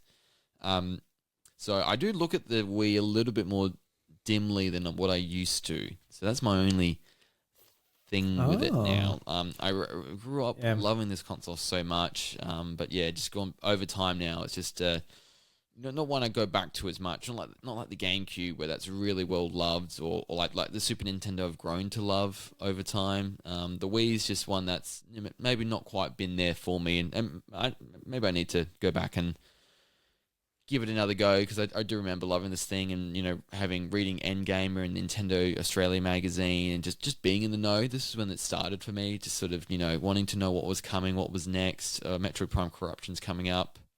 Going to play that. Oh, they're doing a new Play Control series, get to play. I never played Pikmin on the GameCube, so I got to play Pikmin through the Wii first. So for all of that, it was so revolutionary and so good. I don't know if the games were as amazing overall looking back at them. That's the one thing I'm trying to think of now. I think the series on Wii had better entries on their other consoles. And then maybe the motion controls, I don't know, that's sort of slightly lowering it for me. So it's interesting because you talk about like loving it at the time, and then you fell off when it was in its darkest days. And things say like, oh look, these days I look back on it not as fondly. I'm actually kind of the opposite, because I stayed with the Wii, and in its later years it became a Super Smash Bros. Brawl machine, and that's literally all it was. Because we'll even into like the Wii U's life, because it didn't have GameCube ports. We wanted to use GameCube controllers, so we couldn't play Brawl on the Wii U. Before that happened, before Super Smash Bros. For Wii U came out. It was still in use for many years after even the Wii U came out. But thinking about it now, I think I'm just going back to the memories I had when it was like the main thing. Like for me, the Wii is my favorite looking system of all time. It's just, it's so sleek. Like when it's in your living room and it's like lit up blue, I'm like, it is a really nice looking console. And just how like sleek the Wii remote looks. When you look, if you look back to like old marketing material from Nintendo, like even on the box of the Wii, just how like clean it all looks. Like it's just, it looks awesome. Like, I don't know, there's still something that strikes my eye today. And every like bit of music on the operating system. Like it's like the first operating system that had like a great OS. Yeah. Yep. Like OTS. Yeah, it's just fantastic. Like, when I was playing it earlier this year, I was playing New Super Mario Brothers U, and say after I finished my game session and go back to the main menu, and I'll be on my phone or doing something before I go to bed, and just I'm like, this is so nice having this music on in the background. It just like threw me back to when I was a kid, like doing the same thing. Like I finished my game and there's this really nice, calm, chill music in the background. And I don't know, when I go back to the main menu on my Switch or PlayStation 5 or Xbox, like there's nothing like that. I need some nice chill music on this too. Yep. I don't know. It's just got such good vibes for me, man. I don't know. And when you say about the motion controls, it's something that I look back on today where if I feel like having a bit of fun playing some motion controls, that's when I'll pick up the Wii. If I want to play an action game where I don't want to have to waggle the hit, I won't pick up the Wii. I'll pick up the PS5 and play Stellar Blade or something like that. So it's just like a time and place. Like I've got so many more options now where the Wii can fit in that niche where when it was my only console, it was a little bit different because I'm like, I've got no choice and I really don't want to waggle, but I kind of have to. That's when it was annoying, but I guess that plays into the score as well. So where are you thinking for the letter grade? For me, it's pretty high for me, but I want to hear you first. I mean, B for me. B? Break my heart to have it over the GameCube, to be honest. Well, this is the thing as well, Josh. The Wii is a GameCube. Like it is a GameCube. You plug in the controller, the game, and the memory card. It is a GameCube. You're all right. Correct. So, I know you're leaning towards A. I know you're leaning towards A. That's what you're feeling. Maybe. Well, look, this is a joint effort, Josh. I can't drag down your 64 even drag up mine. So we'll put it B. And where does it go? Does it go before or after GameCube? Because remember, it does have that backwards compatibility. It just doesn't work with the Game Boy Advance. You can put it before GameCube player. on the B if they're both getting B. I'm not too fussed about that. All right, there she goes above the GameCube. I don't know. Just for me, GameCube had its. It was a bit of a shorter life, but it was sweet throughout the entire time and didn't get bitter towards the end. Or I'm just looking at the sales here for the Wii, and there's only 9 games that sold over 10 million copies, and everything else is less. And I think there would have been so many people who bought it for like Wii Sports and maybe one other game, and it gathered dust outside of that and didn't do too much else beyond. So. But yes, we definitely, we've got our allegiances, don't we? I can tell from this, we've definitely got one Team GameCube, one Team Wii, that's for sure. Yeah.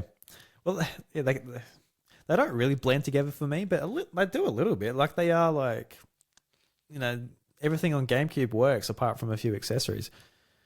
It's about the aesthetic at the end of the day. Like you put it on your desk, you turn it on. It's about how it makes you feel. It's not about the actual machine itself. And for me, like the startup of the GameCube is just like one of my favorite things. Just that jingle. Incredibly wonderful. iconic. I agree. So. You do get that on the Wii still, though. Yeah, you still a little get bit of one. It's just you don't get it as for me, good, not as good. You can't do the Easter eggs. You can't hold in the Z button and get the different squeak and all that. Squeaky sound. Yeah, all that. Yep. Yeah. All right, let's move on to the wonderful console, the one that everybody loves, the Nintendo Wii U. The Wii U. This will be a fun one to talk about. I still remember the day, Josh. It was announced at E3.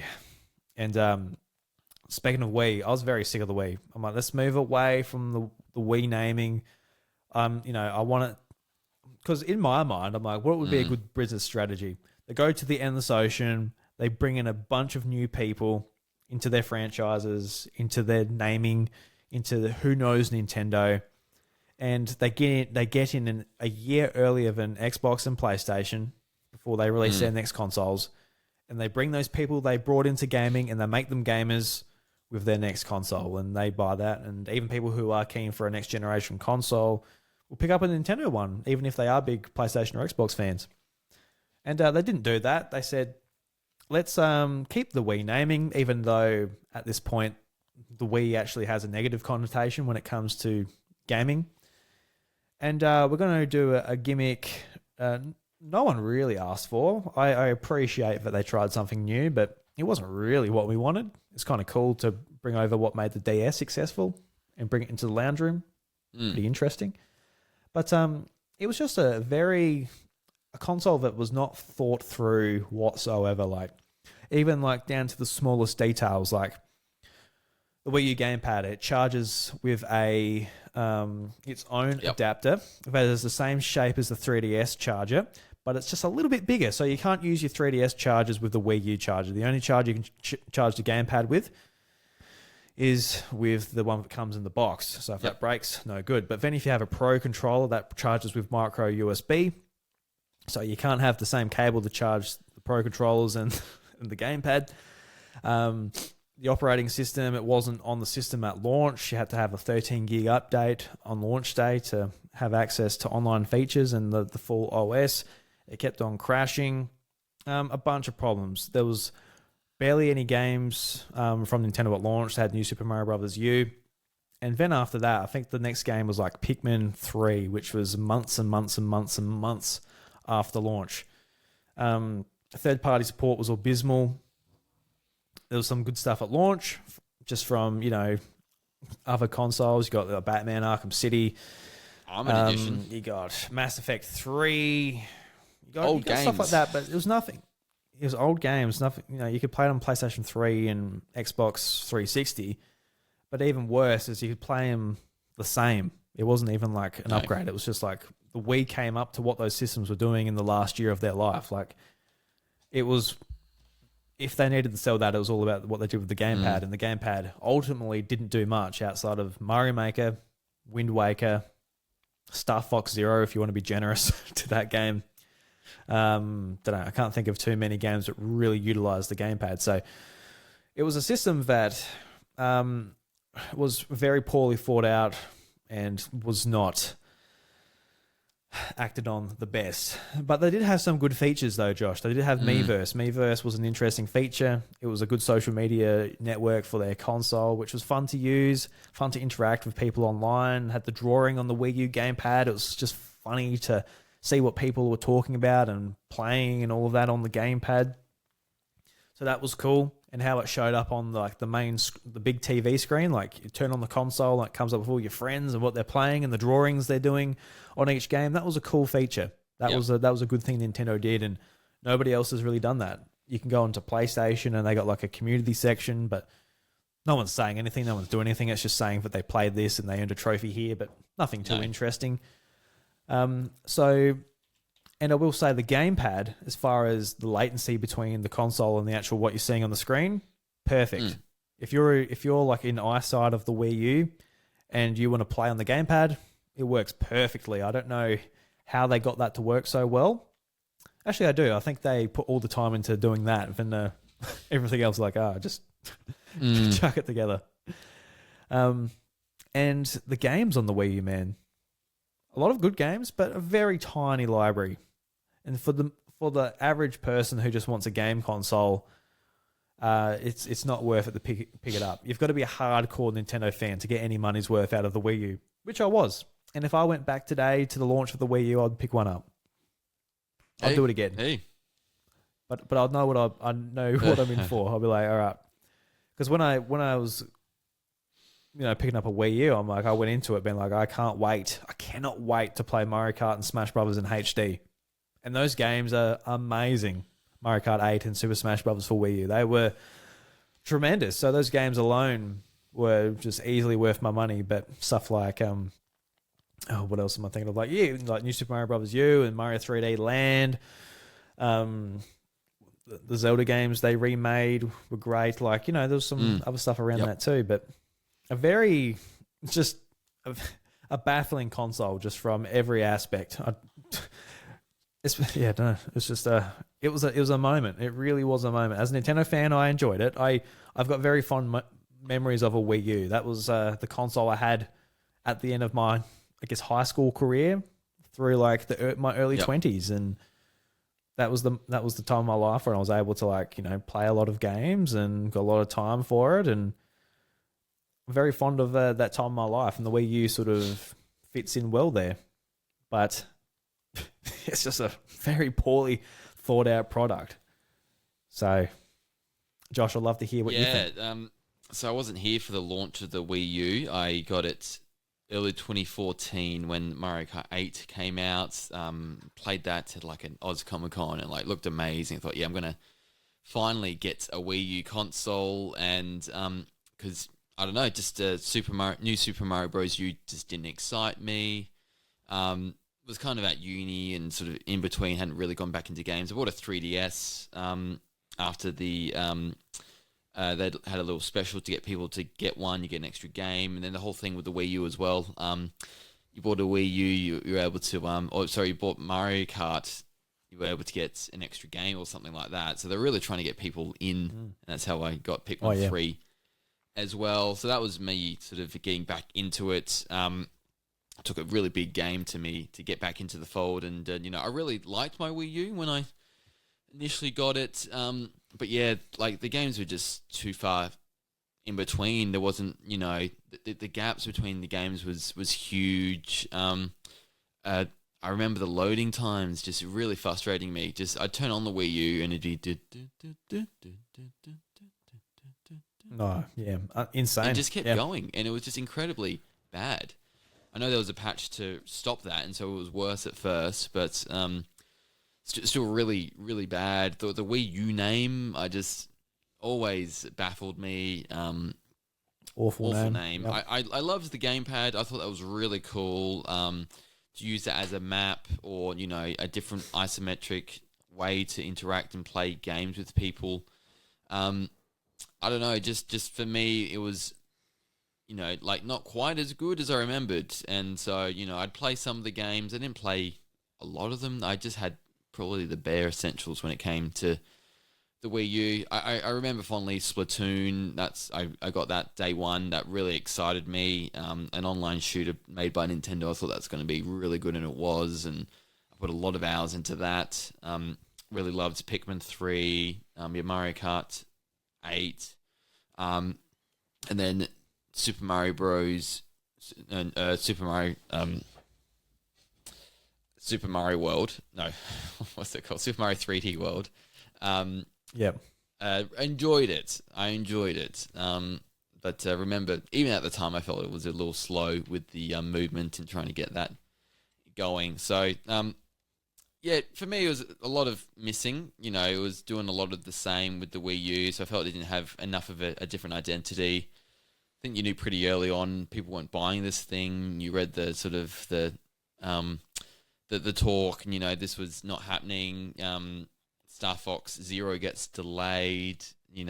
All these things just meant there were massive gaps. And by the time that came out, you're like, oh no, it's the successor to the Wii is going to come out, and Nintendo's just pressing abort here, and they just want to get the next console out because I know this one's on a bit of a not happening. So for me, I didn't play a lot of the really good games because a lot of them got ported to the Switch, and that's when I enjoyed them. So we'll talk about that on the next when the Switch comes up. But for me, I used a bit of Miiverse, not too much though. It was just one of those things. I had a few games on the Wii U, but just nothing really enticed me. It wasn't until late into the Wii U's life cycle that I really got into the Virtual Console, and that's where I was playing some old GBA games. Where I was playing, that's how I got into Aria of Sorrow, the Castlevania. That was my way into it at the first, and so that Virtual Console library was a bit more built out towards the end there, and that was actually quite good. And one of the cool bits of the Wii U and the eShop music, I really loved that as well. But Drew, I'm thinking a C or a D really for the Wii U. I just can't see it any higher than a C, to be honest. No, easily a D. But you touched on the Virtual Console. The Wii U had a fantastic Virtual Console. For older games like NES and SNES, not as good as the Wii versions of the Virtual Console games, but when it came to like the Wii Virtual Console, you could play Wii games on it, you could download them. DS was really cool. The touchscreen. Bit of a novelty just because those games blown up. They're not fantastic, but Mario Kart DS, one of my favorite games of all time. That was one of my favorite Mario Kart games until Mario Kart 8 came out. And the idea of just like playing that on the TV with like the bottom screen on the gamepad and the top screen on the TV, I'm like, this is amazing. And I don't know, that virtual console was just really cool. I love that you can hack it now and you can put the Pokemon games on there. That's how I want to play some of those games. I haven't done it to mine yet, but I don't know. The Wii U is a similar thing to me. Like, it is an experience. If I feel like that gamepad experience with like the separated bottom screen, that's when the Wii U gets turned on. But at the, I don't have to worry about all the bullshit that system had to put up with that system at the time. But it's still a fun one to go back to. But man, oh good, that was a massive blunder by Nintendo. Correct. But yeah, it's a D for me. I reckon put it at D. Yeah, it just failed on so many fronts, and Nintendo, they just because they couldn't do another failure like that. They had to have a home run after that. That really set them back, and in a way, it created the success of the Switch for numerous reasons. But yeah, we'll get into that. I was thinking about, am I a bit of a hypocrite? Because I said to you about the Wii U's backwards the compatible GameCube. with the Wii, Drew. Exactly. So that puts it right behind B Wii tier. and ahead of GameCube. B tier.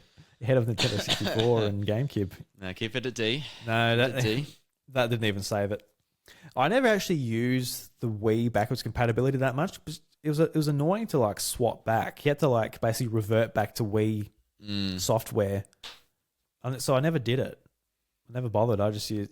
I don't know. I didn't really play much Wii good. during the Wii U generation. There was a stage there where it was just easier to just have the Wii out because it meant that I didn't have to have the GameCube out. Just put the GameCube memory cards on the top of the Wii there, and it was just all in one. So there was a time where the GameCube was tucked away. So yeah, a big reason for me too is that Super Smash Bros. Brawl, which was the game I played most at this time on Wii and Wii U, you couldn't transfer the save file, so it was locked to my Wii. So I'm like, well, might as well just use it here.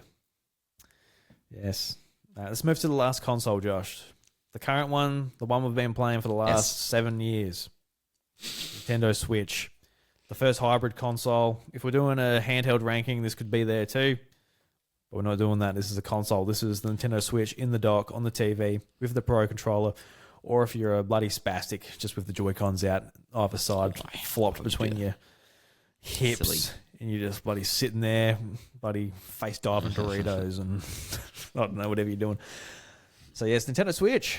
Look, this is going to be a very high contender. Yes, a little bit too high, if you ask me. This has had an unreal life.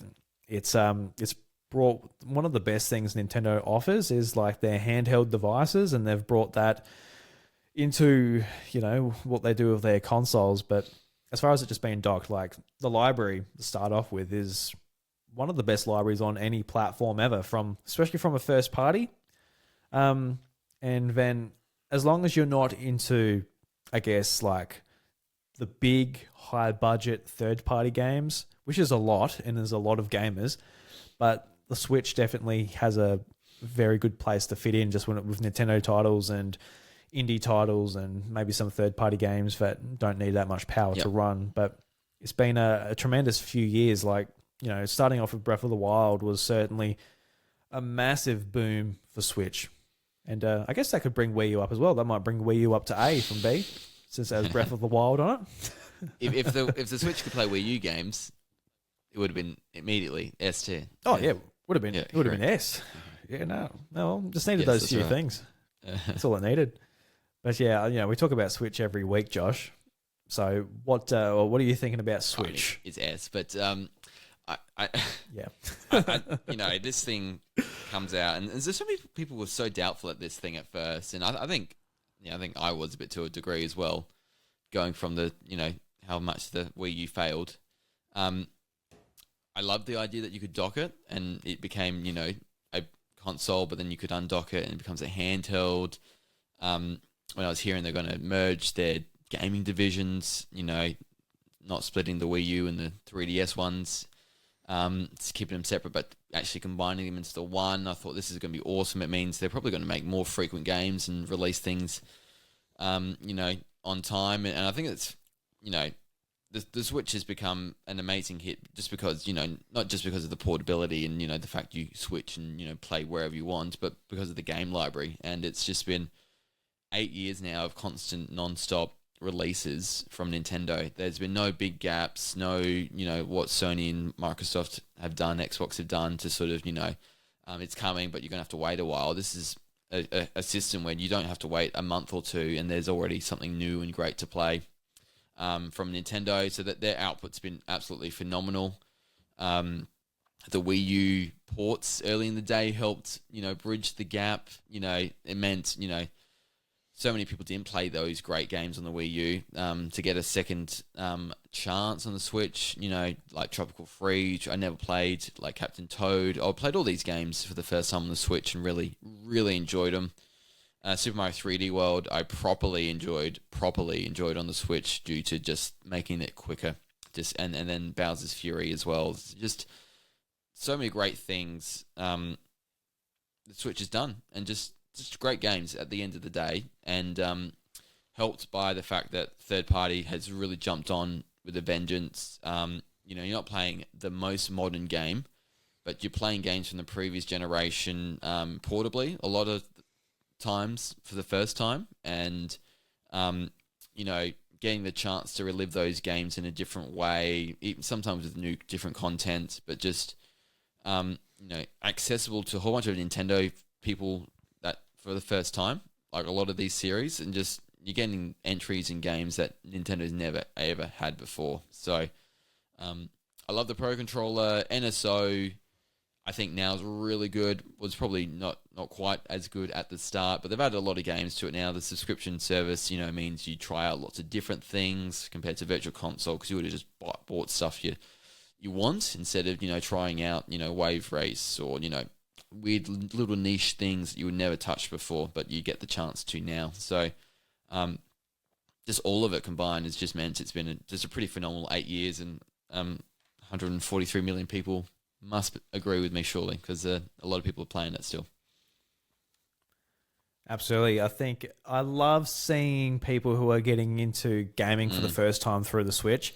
See like a few people on YouTube who I come across their videos, and they talk about how they either got back into gaming or they discovered it for the first time through Animal Crossing, through the pandemic, or whatever have you. I heard a lot of stories where it's just really heartwarming to hear. And I think a lot of, obviously you can have that experience with any platform, but I think it's just like the welcoming sort of community that Nintendo offers with the Switch and their games, and how just appealing they are for just a lot of everyday people, even just casuals, those filthy casuals, not those hardcore sweaty men that like to play their video games.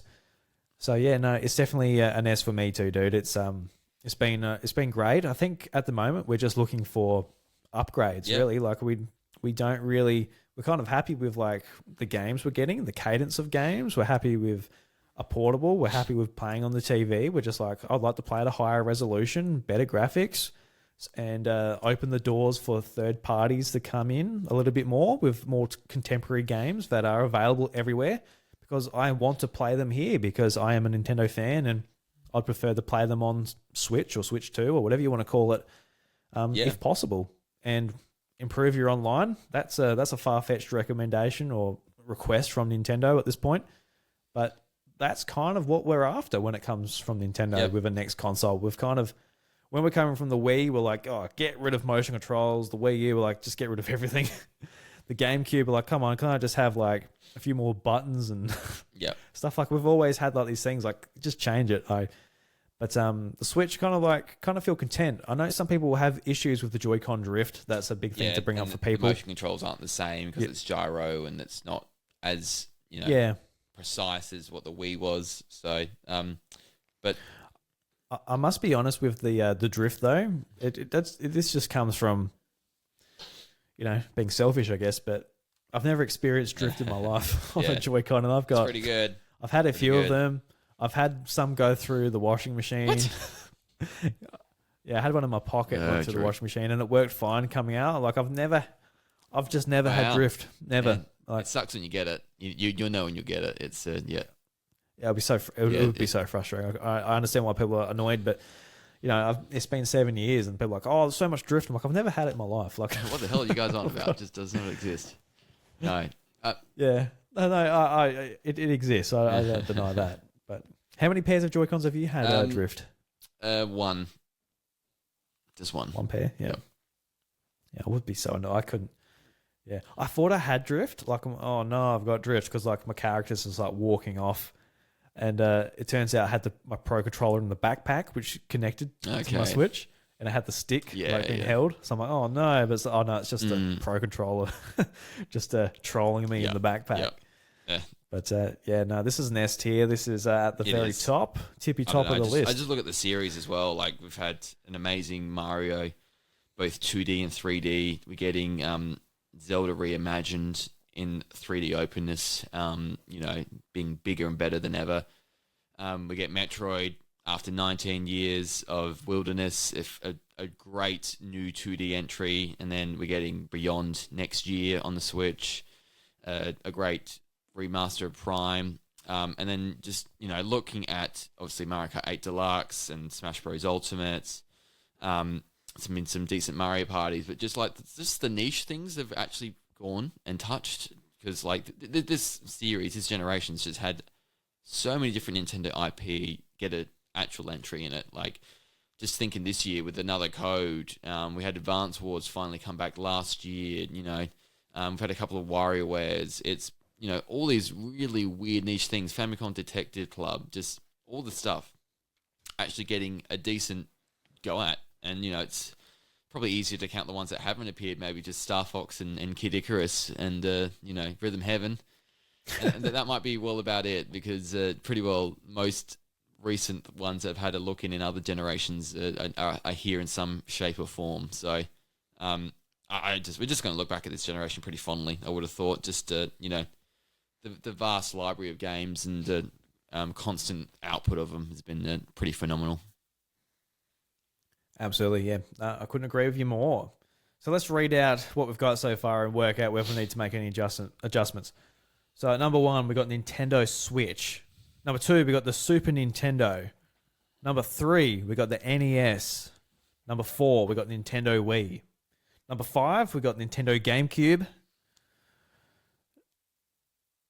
What am I doing? Number 6, we got Nintendo 64. Number 7, we got the Wii U. The only thing that I was thinking about is, like, do we have NES where it is? And I think it probably does revolve around there somewhere. I think. Don't know. What were you thinking? I think we both personally prefer the Wii and GameCube over the NES. So if we're going from a person, okay, so you reckon like a preference route, I would be putting the NES down and our two ahead of it. I think we've placed it there in terms of its significance overall to the industry. I think the games, haven't aged as well as what the Super Nintendo ones have. And then some of the other quirks that it had made it hard to go back to. I think we've maybe ranked it a little high from that perspective. Okay, so do we bring it down to B behind GameCube? Is that what you're suggesting? Only because of, the types of games we're playing these days. I get it, man. Yeah, no, I agree. Like, if I'm going to go back to something, I'll think about going back to. This might be a bad example. Would you rather go back to Mario Galaxy or Mario Sunshine or Mario Brothers 3? Like, which one would you go back Galaxy. to? Right, yeah. So that'll be. Does the GameCube or Wii go up to A? Or does it stay at B? Or is there no A ranked Nintendo platform? Or does the Super Nintendo come to A? Or do we just have nothing at the A rank? It's just like everything's just B ranked for all that time except for these two. I'm torn on putting the SNES, the Wii, and the GameCube all on A. Because for me, I feel that the Switch is everything. Perfect for Nintendo. And then maybe the SNES as well. So maybe you're thinking leave that there. But yeah. I like for me, I really enjoyed the Wii and really enjoyed the GameCube.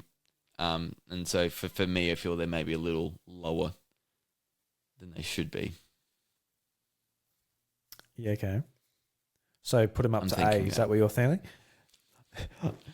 there's also an argument to be made, like Switch and Super Nintendo, they were probably a fair bit better than like some of their You reckon other leave a gap? consoles where there might be a gap. There might actually be a good argument for a gap there.